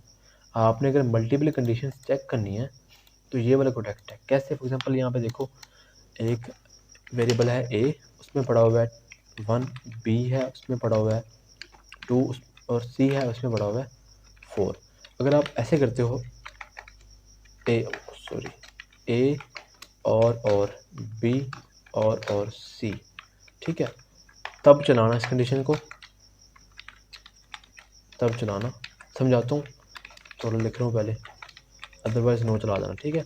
यहाँ पे कैसे होगा, देखो और के केस में क्या था, कोई एक भी कंडीशन ट्रू होगी तो चला देगा, राइट। अब और के केस में पता क्या होता है, अगर पहली कंडीशन फॉल्स है ना तो ये अगली कंडीशन पे जंप कर जाता है, उसको चेक करता है, अगर वो फॉल्स है तो फिर अगली के पास जाएगा, ठीक है। और अगर पहली कंडीशन ही ट्रू है तो ये अगली के पास नहीं जाएगा। अब देखो ये पहली कंडीशन ट्रू है, नंबर 0 नहीं है, 0 के अलावा कोई और नंबर है, तो ये क्या होगा, यस प्रिंट कर देगा, ठीक है। तो मल्टीपल कंडीशन हम चेक कर सकते हैं ना, देखो अगर पहली कंडीशन फॉल्स है, पहली कंडीशन फॉल्स है, ये फॉल्स होगी, अब ये अगली के पास जाएगा, अगली क्या है, ट्रू है, कोई नंबर जो 0 के अलावा वो ट्रू होता है, राइट, अगली क्या है, ट्रू है, यहाँ पे क्या होगा, ट्रू हो जाएगा, ठीक है। तो इस केस में भी ये आपको यस प्रिंट करके दे देगा, ठीक है। ये देखो आपके पास अभी भी यस आ रहा है। अब देखो जैसे ही मैं अगली भी फॉल्स करता हूँ, यहाँ पे 0 लिख देता हूँ, अब ये देखो ये भी 0 हो गया, फॉल्स हो गया, अगली पे क्या, ये भी फॉल्स हो गया, फिर अगली पे गया तो ये ट्रू है, ठीक है। तो इस तरह हम करके मल्टीपल कंडीशन लगा सकते हैं, ठीक है।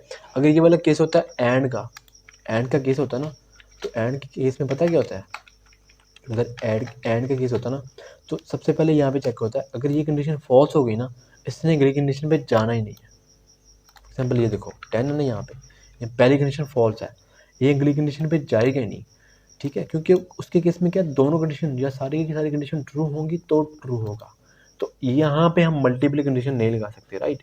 तो पहली कंडीशन फॉल्स होगी, अगली के पास इसने जाना ही नहीं, तो इस केस में ये यस प्रिंट नहीं करेगा क्योंकि पहली कंडीशन फॉल्स है, ये हमारे पास नो प्रिंट करके दे देगा। ओके, तो हाँ, आपने कभी भी एंड के केस में मल्टीप्लिकेशन यूज़ नहीं करनी, अगर मल्टीप्लिकेशन यूज़ करनी है तो और के केस में करनी है, ठीक है। तो आप किसके केस में कर सकते हो, और के केस में। ओके, कहता है उसके बाद क्या कहता है, what will happen if you use N Ls without a preceding if. अगर आप सिंपल एल्स यूज़ करते हो, पीछे आपने इफ़ नहीं लगाया, तो आपका ये कंपाइलेशन एरर है, ठीक है। कहता है expected unqualified ID before return, क्या कहता है आईडी बिफोर एल्स, ठीक है। एल्स के शुरू में आपने इफ़ नहीं लगाया, ऐसे प्रीवियस कहता है else without a previous if, ठीक है। तो क्या है ये, it will cause a syntax error. Syntax error, compilation error, compile error, run time error मैं आपको सारा पढ़ा चुका हूँ, ठीक है। ओके, उसके बाद क्या है, what is the primary use of the if statement. ये प्राइमरी यूज़ क्या होता है, to make decisions and based on conditions. Condition true होगी तो उसके बेस के ऊपर डिसीजंस लिए जाएंगे। ओके, उसके बाद क्या है, which statement is true about condition in an if statement. क्या ट्रू है, ये बुलियन एक्सप्रेशन देती है, राइट। आपको भी मैंने करके दिखाया, bool x is equal to true false, ठीक है। ये क्या होता है, बुलियन एक्सप्रेशन होनी चाहिए हमेशा। उसके बाद क्या है, what will be the output of the following code. क्या आउटपुट होगा, सबसे पहले चेक, एक्स में क्या बड़ा हुआ 10, राइट। एक्स में क्या बड़ा है 10, क्या 10 5 से छोटा है, नहीं, नहीं चलेगा। 10 तो बड़ा है, क्या 10 15 से बड़ा है, नहीं, ये भी नहीं चलेगा। लास्ट पे क्या है, मीडियम, तो मीडियम वाला चलेगा। अब देखो, ना ही 5 से छोटा है, ना ही 15 से बड़ा है, तो लास्ट वाली एल्स कंडीशन चलती ही चलती है। एल्स के अंदर कंडीशन चेक नहीं होती, एल्स के अंदर सिंपल आपकी स्टेटमेंट प्रिंट हो जाती है, ठीक है। तो आउटपुट में क्या आएगा, मीडियम आ जाएगा, ठीक है। ओके जी, उसके बाद क्या है, what does the expression evaluate. अगर देखो, ये कभी भी ट्रू नहीं होगी। कैसे, आप कोई ऐसा वेरिएबल ले आओ, एंड के केस में क्या होता है, दोनों कंडीशन ट्रू होंगी तो ट्रू होगी, राइट। दोनों कंडीशन ट्रू होंगी तो ट्रू होगी ना, अदरवाइज फॉल्स है। फॉर एग्जांपल अगर मैं यहाँ पे 2 लिखता हूँ, 2 छोटा है 5 से, ठीक है, तो क्या 2 बड़ा है 10 से, नहीं है, ठीक है। इस केस में अगर मैं 10 की वैल्यू, 10 से वो वैल्यू बड़ी हो, 15 लगाता हूँ यहाँ पे, 15 यहाँ पे भी आएगा, 15 छोटा है 5 से, नहीं, 15 बड़ा है 10 से, बड़ा तो है लेकिन 5 से तो छोटा नहीं है ना। एंड के केस में क्या, दोनों ट्रू होंगे तो ट्रू होंगे ना।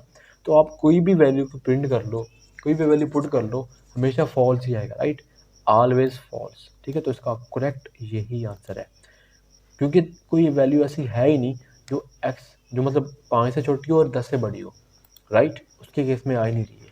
ओके, उसके बाद क्या है, which of the following correctly represents an if statement with a nested if. अब नेस्टेड इफ कैसे लिखते होते हैं, आपने पहले इफ लिखा, कंडीशन लिखी, ठीक है, और साथ ही एक और इफ लिख दिया और कंडीशन लगा दी, ठीक है। तो ये क्या है, नेस्टेड इफ है। या तो इस तरह लिख लो, दूसरी केस क्या हो सकता है, कंडीशन लिखो,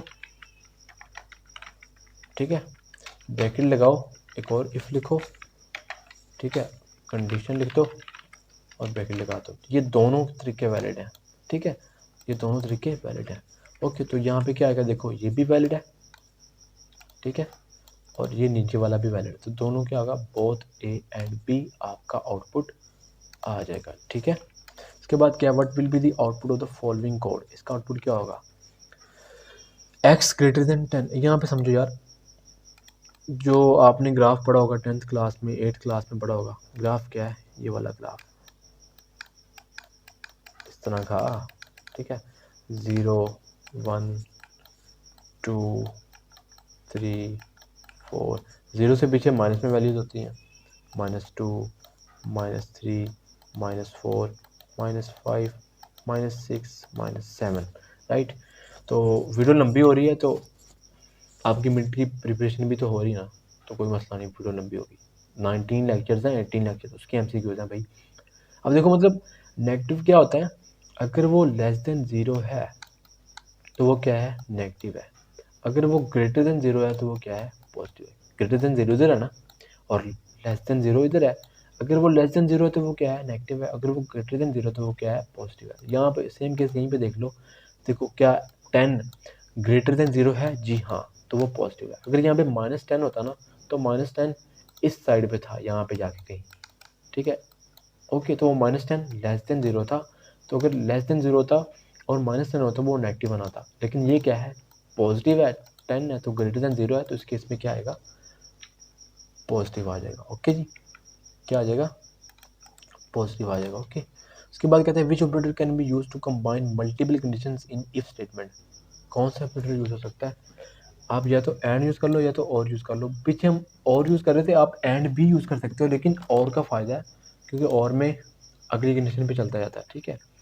उसके बाद क्या है, what is the output of the following code if x is 7, 7 is less than 5, no, 7 is not less than 5, 7 is equal to 7, yes, तो क्या आएगा, 7 आ जाएगा, राइट, ऐसे ही ना, तो 7 आ जाएगा।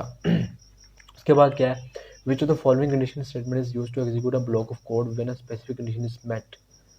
कंडीशन किस पे होती है, इफ में होती है, तो इफ कंडीशन मेट होगी तो वो चल जाएगा। अब अगर यहाँ पे देखो नम जीरो है, नम जीरो है तो क्या होगा, नॉन जीरो प्रिंट होगा। लेकिन देखो अगर नम जीरो है तो ये इफ कंडीशन नहीं चलेगी, क्योंकि पता है आपको जीरो तो फॉल्स होता है, जीरो के अलावा कोई भी कंडीशन होती है, कोई भी नंबर होता है वो ट्रू होता है, राइट। तो देखो यहाँ पे का, अगर यहाँ पे अगर हम इसको पुट करें नम जीरो तो इफ कंडीशन नहीं चलेगी, राइट, एल्स कंडीशन चलेगी, तो यहाँ पे क्या आ जाएगा, जीरो आ जाएगा, राइट, ठीक है, जीरो आ जाएगा। उसके बाद क्या है, how do you create a if condition checks if X is not equal to 5। कैसे कंडीशन चेक करते हो अगर वो 5 के इक्वल नहीं है, इस तरह, if X is not equal to 5, ठीक है, इफ के अंदर आप ऐसे लिखते होते हो। उसके बाद क्या है, what is the following, what is the output of the following code. इसका आउटपुट क्या है, एक्स में 20, वाई में 15 है, एक्स में 20, वाई 15 है, 20 greater than 15, yes x is greater, तो इसका आउटपुट क्या होगा, एक्स इज ग्रेटर। तो आई होप आपका लेक्चर नंबर जो है 5 अच्छे से क्लियर हो गया होगा, राइट, क्योंकि आपका इफ एल्स सारा क्लियर कर दिया, जितने भी डाउट्स थे आपके सारे क्लियर हो गए। अब आपसे कोई क्वेश्चन पूछ लेना इफ एल्स से रिलेटेड, क्विज आ जाए तो आप इजीली कर लोगे इंशाल्लाह, ठीक है। लेक्चर नंबर 6 है, कहते हैं what is the primary purpose of loop in programming. Loops अगर आपने पढ़ी हैं तो लूप से क्या होता है, to execute a block of code multiple times. आप उसमें multiple times block of code चला सकते हो, मतलब बार बार आपने रिपीटेशन करवानी, तो आप लूप्स के थ्रू करते हो, ओके। अब कहता है what is which of the following is a type of loop in C plus plus. कौन कौन सी लूप है, इफ एल्स लूप नहीं है, स्विच नहीं है, फंक्शन नहीं है, तो वाइल एक लूप होती है सी प्लस प्लस के अंदर, ओके, वाइल लूप होती है, ओके, ठीक है। उसके बाद क्या है, what will be the output of the following code. इसका आउटपुट क्या होगा अगर हम इसको रन करें। अगर मैं यहाँ पे ये कोड लिखता हूँ, int sum is equal to 0 और i इज इक्वल टू 1, और कंडीशन लगी है वाइल i लेस देन क्या है, equal to 5, sum plus equal to i plus plus C out sum, right. तो इसका आउटपुट क्या होगा, तो यहाँ पे देखो आपने वाइल लूप पढ़ी, आपको पता होगा सबसे पहले क्या होगा, आई आइट्रेशन चलेगी, चेक करेगा क्या आई लेस देन इक्वल टू 5 है, लेस देन है, जी हाँ लेस देन है, लेस देन भी है और इक्वल टू नहीं है लेकिन लेस देन है, तो यहाँ पे आ जाएगा। यहाँ पे सम के अंदर सबसे पहले क्या पढ़ा हुआ है, यहाँ पे देखो गौर से, सम के अंदर फिलहाल क्या पढ़ा हुआ है, सम, इसको ऐसे लिखते हैं यार आपको सही से समझ आए, ऐसे लिख लो या वैसे लिख लो तो एक ही बात है, ठीक है। सब के अंदर सबसे पहले क्या पढ़ा हुआ है, 0 पढ़ा हुआ है, तो सम के अंदर क्या हो रहा है, sum is equal to sum plus i हो रहा है, राइट, सम प्लस आई हो रहा है।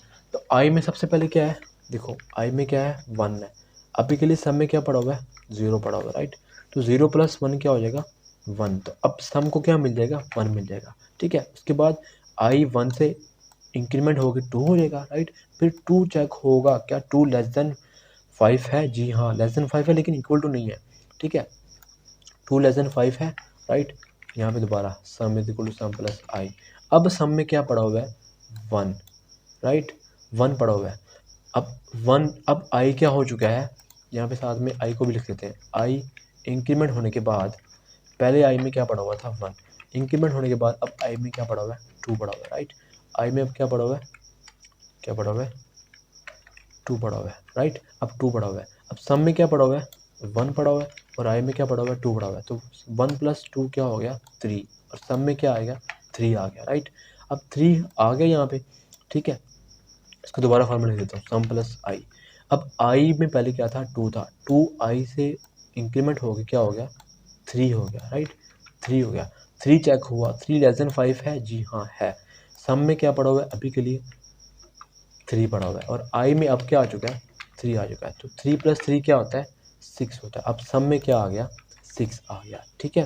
इसे दोबारा लिख देता हूँ, सम प्लस आई, ठीक है। अब आई में क्या है 3 है, आई 3 से क्या हो गया इंक्रीमेंट हो गए 4 हो गया, तो 4 चेक हुआ, 4 is less than equal to 5, yes.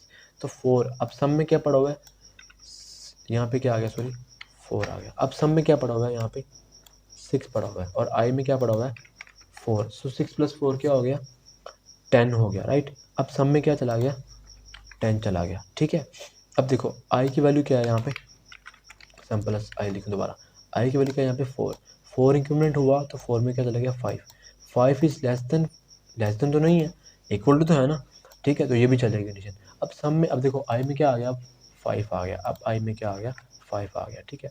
और सम में क्या पड़ा हुआ है 10, और आई में क्या आया 5, तो 10 + 5 क्या होता है 15 होता है। तो फाइनली आपके पास 10 में सम में क्या आ जाएगा 15 आएगा। अब देखो अब आई में क्या पड़ा हुआ है 5, अब 5 से आई इंक्रीमेंट होगा 6, तो यहाँ पे 6 चेक होगा, 6 लेस देन 5 है नहीं, यहाँ पे आपकी लूप टर्मिनेट कर जाएगी, और सम में अब क्या पड़ा हुआ है 15, और बाहर जाके आप सम को एक्सेस करते हो तो आपके पास आउटपुट में क्या आ जाएगा 15 आ जाएगा, ठीक है, 15 आ जाएगा, ओके, ठीक है। तो यहाँ पे आउटपुट में क्या होगा 15 होगा। इस तरह का आपका क्वेश्चन आपसे पूछा जा सकता है, ओके। उसके बाद क्या है, यहाँ पे इसका आउटपुट क्या होगा, सिंपल काउंट, यहाँ पे काउंट लिखा है, सी आउट ना समझना इसका, ओके।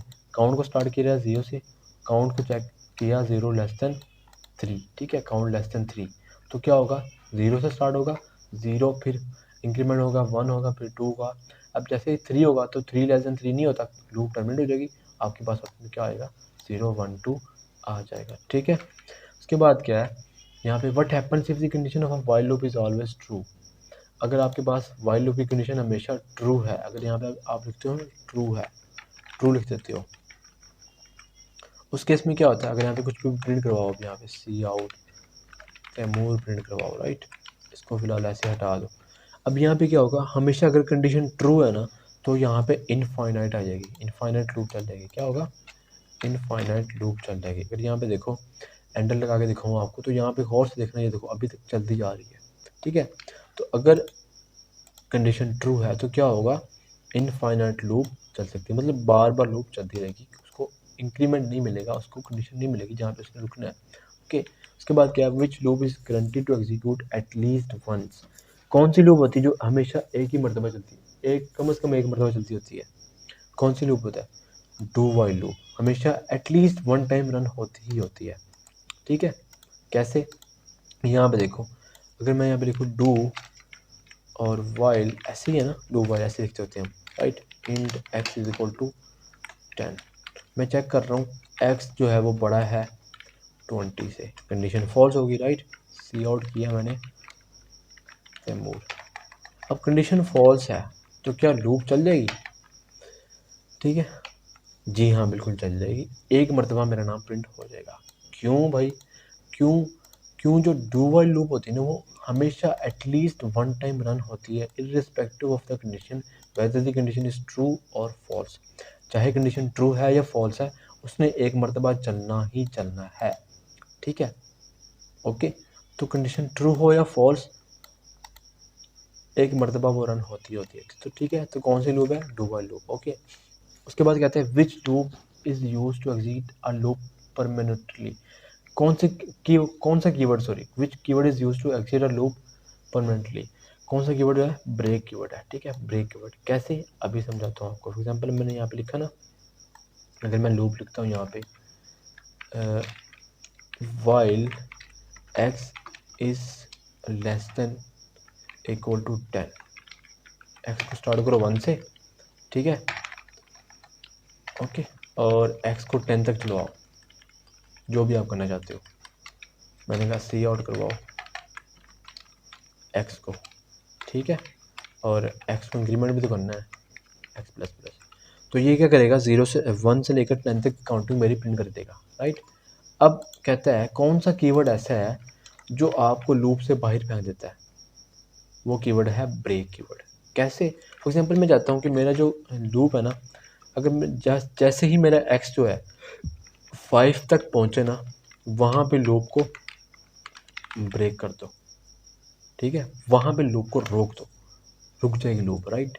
जैसे 5 तक पहुँचा तो 5 तक ही इसने काउंटिंग प्रिंट दी, जैसे इसको 6 मिला तो 6 तक नहीं गया। अब देखो, अगर आपका ऐसे आप प्रिंट कर रहे हो ना, 5 तक चला जाएगा, लेकिन अगर आप इसको सी आउट करवाओ बाद में, पहले आपने वो कंडीशन लगा दी है ब्रेक की, तो अब 5 नहीं प्रिंट होगा, 4 प्रिंट होगा। क्यों? क्योंकि वो 4 तक गया, जैसे उसको 5 मिला तो 5 तक रुक गया वो, ठीक है। इस तरह के आपसे क्वेश्चन आ सकते हैं। जैसे ही वो 5 तक पहुंचे, 5 में उसमें ब्रेक लग गई, 5 प्रिंट ही नहीं हुआ, 4 तक ही प्रिंट हुआ, राइट। अगर ये ऊपर होता तो वो 5 तक प्रिंट होता, बाद में 5 की ब्रेक लग रही थी, ओके। तो ब्रेक कीवर्ड होता है जो आपको एग्जिट करवाता है लूप से। In C plus plus which of the following is true about do while loop, it executes at least one, जो आप देख चुके हो, ओके। उसके बाद क्या, यहाँ पे देखो सर ने एक लूप लगाई है, फॉर लूप, ठीक है। अब जैसे ही उसको 3 मिल रहा है तो वहाँ पे ब्रेक कर रहा है, राइट। स्टार्ट कहाँ से हो रहा है, 0 से, फिर 1 पे गया, फिर 2 पे गया। देखो पहले ब्रेक हो रहा है, बाद में उसको प्रिंटिंग कर रहे हो, पहले प्रिंटिंग नहीं कर रहे थे आप। तो 0 1 2 इसका आउटपुट होगा, ठीक है। पहले 0 प्रिंट होगा, फिर 1 प्रिंट होगा, फिर 2 प्रिंट होगा, जैसे 3 मिलेगा लूप ब्रेक हो जाएगी, right. Which the following correctly initialize a while loop, कौन सा सही इनिशियलाइज करता है व्हाइल लूप्स के? ये इनिशियलाइजेशन है नहीं, ये 0 है, ये असाइनमेंट है, राइट। ये इनिशियलाइजेशन नहीं है। ये इनिशियलाइजेशन है नहीं, ये तो कंपैरिजन है, राइट। क्या ये इनिशियलाइजेशन है, आई लेस देन 0? नहीं, ये भी नहीं है। क्या ये है? जी हाँ, ये है कि जब तक आपका आई इक्वल टू 0 नहीं हो जाता तब तक आप इसको कर सकते हो। फॉर एग्जाम्पल यहाँ पे देखो, अगर मैंने काउंटिंग प्रिंट करनी है, अगर फॉर एग्जाम्पल मेरे पास ये 10 है, अगर मैंने रिवर्स काउंटिंग प्रिंट करनी है, तो मैं इसको कहता हूँ जब तक मेरा आई 0 के इक्वल नहीं हो जाता, आप इसको प्रिंट करो एक्स को, आप एक्स को प्रिंट करो, राइट, ठीक है, और एक्स माइनस माइनस इस तरह प्रिंट करो, मतलब 10, सॉरी क्या हो गया, सी आउट, ये लेस देन लगाना था यहाँ पे, ठीक है। 10 9 8 7 6 5 4 3 2 1 ऐसे चलते जाओ चलते जाओ। क्या अब देखो, अगर मैं यहाँ पे ऐसे लगाता हूँ, अब तो उसको 0 मिल चुका है, ठीक है, अब तो ये कंडीशन नहीं चलने वाली, राइट, कुछ भी प्रिंट नहीं होगा। अगर मैं इसको ऐसे करता हूँ तो ये तो कंपैरिजन कर रहा है, राइट, कंपैरिजन कर रहा है ना, राइट। तो ये कंपैरिजन के केस में नहीं चलने वाला, मतलब इसको कंपेयर कर रहा है कि ये जब तक ये इसके बराबर नहीं हो जाता तब तक इसको ना चलाओ, ठीक है। तो हम तो कंपैरिजन करना नहीं चाहते, ठीक है, हम तो चाहते हैं कि जब तक वो बराबर नहीं आ जाता 0 के तब तक इसको चलाते जाओ, ठीक है। अगर मैं यहाँ पे लिखता हूँ ग्रेटर देन 0, कि जब तक वो 0 से बड़ा है, 10 बड़ा है 0 से, जी हाँ, 9 बड़ा है, कम होता जाएगा, 8 बड़ा है, जी हाँ, ठीक है। तो ये इस किस में चल जाएगा, ठीक है, क्योंकि वो बड़ा है, 10 बड़ा है, फिर 8 बड़ा है, 9 बड़ा है। अगर मैं इसको करूँ लेस देन, तो अब नहीं चलना, क्यों, वो 0 से छोटा नहीं है, राइट, ठीक है। तो हमेशा ये बात याद रखना, ये आपका इनिशियलाइजेशन करेक्ट होगी नीचे वाली। इसके बाद क्या बचा, the following statement is true about the for loop. For loop में क्या होता है, it typically use over a range. ये बात याद रखना, जो आप रेंज, जब आपको पता ना कि किसी रेंज तक मैंने जाना, तो वहाँ पे आप फॉर लूप यूज़ कर लो, ओके, सिंपल। उसके बाद क्या, यहाँ पे इसका आउटपुट क्या होगा, सिंपल है यार, 0 1 2 3 4, राइट, 4 तक जाएगा, लेस देन 5 है ना, तो 4 तक जाएगा इसका आउटपुट, ठीक है। उसके बाद what will happen if you forget to update the variable in a while loop. क्या होता है अगर आप वेरिएबल को अपडेट करना भूल गए हो, क्या होता है, इनफाइनाइट लूप में अक्कर, देखो सॉरी, इसको मैंने सही कंडीशन करूँ ना, I is not equal to, तो यहाँ पे क्या होगा, 10 10 10 10 10 प्रिंट होता जाएगा, राइट, इनफाइनाइट लूप चल जाएगी।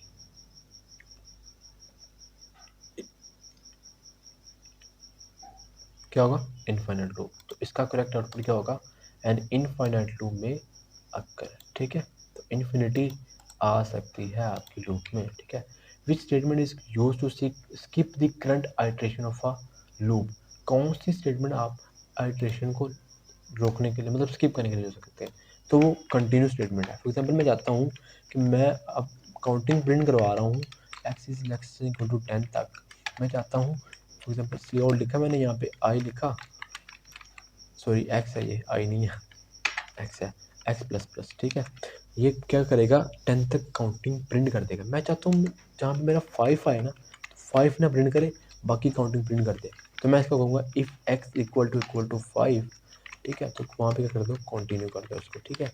तो x जब x को 5 मिलेगा तो उसको क्या कर देगा, स्किप कर देगा, ठीक है। उसके बाद कुछ भी प्रिंट नहीं करेगा, ठीक है। ओके, तो ये क्या होता है, स्किप करने के लिए। ओके, स्किप करने के लिए ये ऐसे करना है यार, ठीक है। जैसे इसको 5 मिलेगा तो वहाँ पे ये रोक देगा। ओके, अगर मैं इसको पहले प्रिंट करूँ तब चलना है इसने, क्योंकि उसके बाद ये कुछ चलाएगा नहीं ना। अब पहले ये क्या करेगा, पहले सारी चीज़ें प्रिंट करेगा, जैसे ही 5 मिलेगा तो 5 को स्किप कर देगा। देखो क्या हो गया,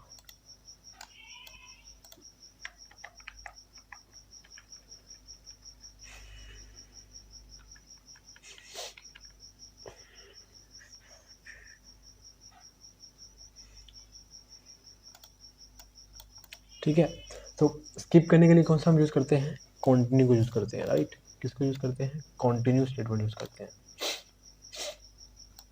एक्स प्रिंट हो रहा है, पहले 1 हो रहा है, फिर 2 हो रहा है, फिर 3 हो रहा है, राइट। ओके,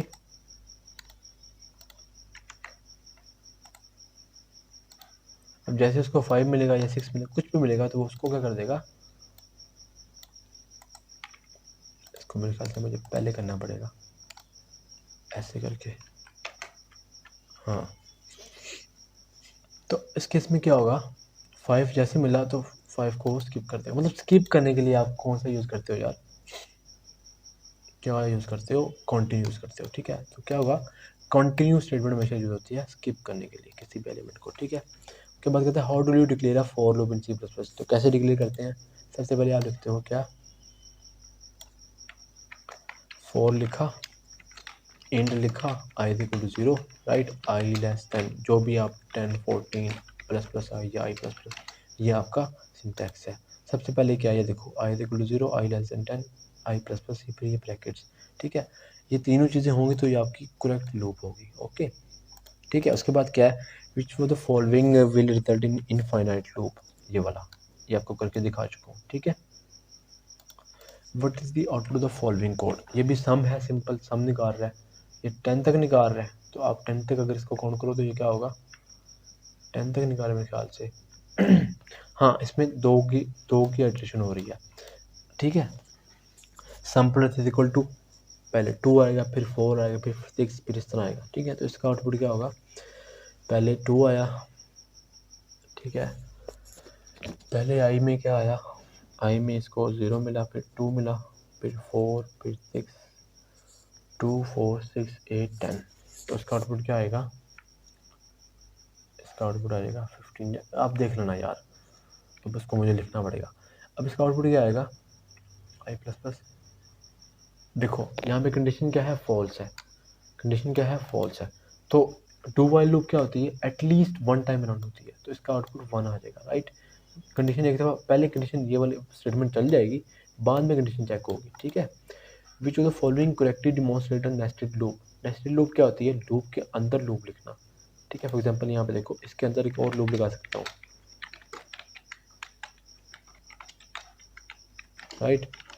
तो ये क्या होती है, नेस्टेड लूप होती है, क्या होती है, नेस्टेड लूप होती है। तो लूप के अंदर लूप क्या होती है, नेस्टेड लूप होती है। तो यहाँ पे देखो, लूप के अंदर लूप कौन सी हो रही है, पहले फोर लिखा, उसके अंदर एक और फोर लिखते हैं, देखो ये वाली, बी इसका करेक्ट आंसर है, ठीक है। ओके जी, उसके बाद क्या है, इसका आउटपुट क्या होगा, आई जे। देखो नेस्टेड लूप के केस में क्या होता है, बाहर वाला जो है ना, पहले देखो देखो यहाँ पे सनी क्या किया हुआ है, 0 3 तक है, ऊपर वाला 3 तक है, और अंदर वाला 2 तक है, और दोनों स्टार्ट हो रहे हैं 0 से, राइट, 2 तक है। अब देखो सर ने किया हुआ है, आई और जे को इसके अंदर फिर किया हुआ है, सी आउट आई जे, राइट। ऐसे किया हुआ सर ने, ठीक है। तो अब देखो सबसे पहले देख क्या होगा, पहले आउटर लूप चलेगी, ठीक है, आउटर लूप चलेगी। अब उसको मिल गया 0, राइट, उसको क्या मिल गया, 0 मिल गया, 0 मिल गया। अब जब तक आउटर लूप जो है ना, जब तक इनर लूप नहीं पूरी कंप्लीट हो जाती, आउटर लूप की नेक्स्ट आइटरेशन मतलब अगला इंक्रीमेंट नहीं लगने वाला। देखो फिर यहाँ पे इसको आई को स्टार्टिंग में क्या मिला, 0, तो 0 प्रिंट हो जाएगा। अब देखो जे की बारी है, इनर लूप की बारी है, इनर लूप को क्या मिला, 0, तो 0 प्रिंट हो जाएगा, ठीक है। उसके बाद अगली इटरेशन चली, जे इंक्रीमेंट हुआ, 0 से हुआ 1, अब 1 चेक हुआ, 1 इज लेस देन 2, यस, तो 0 और 1 पहले, फिर दोबारा 0 प्रिंट होगा क्योंकि यहाँ पे दोबारा 0 आ जाएगा, ठीक है। आई अभी भी 0 है, यहाँ पे क्या होगा फिर 1, पहले 0 0 फिर 0 1, फिर बाद में इंक्रीमेंट होगा प्लस प्लस जे, तो जे 2 हो जाएगा, 2 इज नॉट लेस देन 2, ठीक है। तो 0 0 0 1 के बाद अगली ये कंडीशन फॉल्स हो जाएगी क्योंकि वो 2 लेस देन 2 नहीं होता। अब देखो अब आई हो गया 1 1, अब चेक होगा 1 इज लेस देन 3, सॉरी हाँ 1 इज लेस देन 3, तो यहाँ पे अब आई को 1 मिल गया है, दोबारा यहाँ पे जे को 0 मिलेगा तो 1 और 0 प्रिंट होगा, ठीक है। फिर दोबारा जाएगा जे, फिर जब यहाँ पे दोबारा मतलब जे से 1 होगा और यहाँ पे 0 क्या था पहले 1 1 आ गया, यहाँ पे 1 यहाँ पे दोबारा आ जाएगा 1, ठीक है। तो यहाँ पे दोबारा 1 1 प्रिंट हो जाएगा। इसी तरह आपके पास अगर आप इसको रन करो डायरेक्टली तो आपके पास, आप अगर ट्राई रन करके खुद देखो ना तो आपके पास ये वाला आउटपुट आता है 0 0 0 1 1 0 1 1 2 0 2 1, ठीक है। तो इस तरह करके आपके पास ये आउटपुट आ जाएगा। तो पहला ही आपका करेक्ट आंसर है, ठीक है। What does the continuous statement do inside a loop, skip the rest of the loop, skip करता है, आपको दिखा दिया मैंने प्रैक्टिकल करके। Which of the following condition will cause while loop to terminate, जब कंडीशन फॉल्स होगी तभी आपकी कंडीशन टर्मिनेट होगी। अब ये क्या होगा, इसका आउटपुट क्या होगा, कंडीशन फॉल्स है, एटलीस्ट 1 टाइम तो रन होगा, नहीं कंडीशन फॉल्स है, कंडीशन ट्रू ही है, 10 से स्टार्ट हो रहा है, 10 आएगा, फिर डिक्रीमेंट हो गया 9 हो गया, 9 check over less than 0, yes, फिर 9 होगा, फिर 8, फिर 7, तो 10 9 8 7 6 5 4 3 2 1 तक जाएगा, ठीक है। इस तरह चलता जाएगा, okay. How can you initialize a variable inside a for loop, both inside, हम इसको इनिशियलाइज कर सकते हैं उसके अंदर भी उसके बाहर भी, कैसे, देखो यहाँ पे आपको करके दिखाता हूँ। आप ये तो अंदर कर रहे हो ना, अंदर इनिशियलाइज होगा, दूसरा आप आई को बाहर डिक्लेयर कर लो ऐसे, तो ये ऐसे भी चल जाएगा, ठीक है। इस तरह के केस में भी चल सकता है, ओके। तो दोनों के केस में आपके पास ही चल जाएगा। पहले तो इसका क्या होगा, both inside and outside of the loop, ये आपका करेक्ट आंसर होगा, ओके। इसका आउटपुट क्या होगा, यहाँ पे देखो दोबारा वही है, 2 के एडिशन लगा के, ठीक है, 2 के एडिशन मतलब 2 2 को ऐड करना है, तो ये आप लोग खुद देखो, ये आप एज होमवर्क खुद कर लेना, ओके। उसके बाद क्या है, which statement can be use to end a loop to end transfer control to the next statement outside the loop, outside the loop की बात की जाए तो ब्रेक स्टेटमेंट होती है, ठीक है, कंट्रोल खत्म, वहीं पे रुक जाओ, दफा हो जाओ, ओके। अब यहाँ पे क्या देखो, यहाँ पे लूप लगाई हमने 0, अब जैसे इसको 2 मिलेगा तो 2 पे स्किप हो जाएगा, पहले 0 प्रिंट होगा, फिर 1 होगा, फिर 2 स्किप हो जाएगा, राइट, फिर 2 प्रिंट नहीं होगा, 0 1 3 4 लेस देन 5 है तो 4 तक जाएगा, 0 1 3 4 इसका आउटपुट आ जाएगा, ठीक है, ओके। उसके बाद क्या है, what is the syntax of the while loop, while loop का सिंटैक्स क्या है, पहले व्हाइल फिर कंडीशन फिर स्टेटमेंट, ये देखो व्हाइल और ब्रैकेट के अंदर कंडीशंस फिर स्टेटमेंट्स, ये इसका करेक्ट है, ये वाला, ठीक है। वो मैंने यहाँ पे कर्ली ब्रैकेट्स नहीं लगाई, लेकिन आप लोग लगा लेना, ओके। यहाँ पे राउंड ब्रैकेट लगानी मस्ट है, यहाँ पे अगर एक स्टेटमेंट है तो लगाओ, अदरवाइज ना लगाओ, ओके। उसके बाद क्या है, in a for loop where do we typically place the increment expression inside the in the loop header, header क्या होता है लूप का, फॉर लूप के केस में हेडर क्या होता है, हेडर ये होता है, ये हेडर है इसका, यहाँ पे आप इंक्रीमेंट लगाते हो, राइट, ठीक है। What does the following code snippet, ये आप खुद करना, एज अ होमवर्क आपको दे रहा हूँ। अब यहाँ पे क्या है, what is the output of the following code, अब अगर आई लेस देन 4 है तो हेलो प्रिंट कर दो, अगर नहीं तो मतलब तो चला दो। तो हेलो कितनी मरतबा प्रिंट होगा, पहले 0 फिर 1 फिर 2 फिर 3 फिर 4, 0 1 2 3 मतलब 4 टाइम प्रिंट होगा, 5 टाइम मतलब सॉरी 3 टाइम प्रिंट होगा हेलो, 3 टाइम होगा या 4 टाइम होगा, पहले 0 आया फिर 1 आया फिर 2 फिर 3 आया, 4 टाइम प्रिंट होगा, क्यों, पहले 0 टाइम प्रिंट हो गया, फिर 0 से इंक्रीमेंट हुआ 1, दूसरी दफ़ा प्रिंट हुआ, फिर 2 हुआ, तीसरी दफ़ा फिर 3, जब हुआ तो 4 टाइम प्रिंट होगा। यहाँ पे क्या होगा, 4 टाइम प्रिंट हो जाएगा। ठीक है, ओके। उसके बाद क्या है, which of the following is an incorrect way to write a loop. Incorrect way कौन सा है, क्या ये करेक्ट वे है? जी हाँ, डू लिखो, वाइल लिखा, फिर यहाँ पे कंडीशन लगा दी, राइट। क्या ये करेक्ट वे है? जी हाँ। क्या ये करेक्ट वे है? ये भी करेक्ट वे है। इसके बाद हम ब्रैकेट्स लगा रहे हैं, राइट। इसके बाद ब्रैकेट्स लगा रहे हैं डू वाइल के बाद। इसके बाद हम ब्रैकेट्स नहीं लगा रहे फॉर लूप के बाद। क्या हम इसको इस तरह लिख सकते हैं? हालांकि है सारे करेक्ट वे, ये थोड़ा सा कंफ्यूजिंग वाला है। हमेशा बात याद रखना यार, लूप के फ़ौरन बाद कर्ली ब्रैकेट्स लगाना मस्ट होती हैं। तो ये दोनों ही हो सकते हैं इस केस में, ये दोनों ही इनकरेक्ट है। अगर तो एक लूप है, अगर तो एक स्टेटमेंट है तो लगा लो, कोई मसला नहीं, ना लगाओ कोई मसला नहीं। अगर तो एक से ज़्यादा स्टेटमेंट है तो आपको कर्ली ब्रैकेट्स लगानी मस्ट हो जाती है। ठीक है, ओके। तो ये इतना काफ़ी है इस लेक्चर के अंदर। बाकी इंशाल्लाह नेक्स्ट लेक्चर में आपको लेक्चर नंबर 7 से मैं स्टार्ट करूँगा। इसके आई गेस के 3 पार्ट्स बन जाएँ तो इनफ है। लेक्चर नंबर 6 में आपको मैं डिटेल से पढ़ा चुका हूँ, ठीक है, सारी चीज़ें आपको बता चुका हूँ। तो अगर एक ही वीडियो में बनाने बैठ जाऊँ ना तो काफ़ी लंबी हो जाएगी और कोई देखेगा भी नहीं। ठीक है, तो MCQs हैं भाई लेक्चर वाइज, इसको लेक्चर वाइज करना है। तो लेक्चर वाइज करना है तो पार्ट्स में करेंगे तो वो ज़्यादा बेस्ट रहेगा। ठीक है, तो लेक्चर नंबर 6 तक इतना काफ़ी था। 3, 4, 5, 6 तो 4 हमने लेक्चर कर लिए हैं। 7, 8, 9, 10 और 18 तक हमने जाना है इंशाल्लाह। तो मतलब 3 से 4 पार्ट्स बना दूंगा, तो आप देख लेना इंशाल्लाह आपकी मिड की प्रिपरेशन अच्छी हो जाएगी। ओके जी।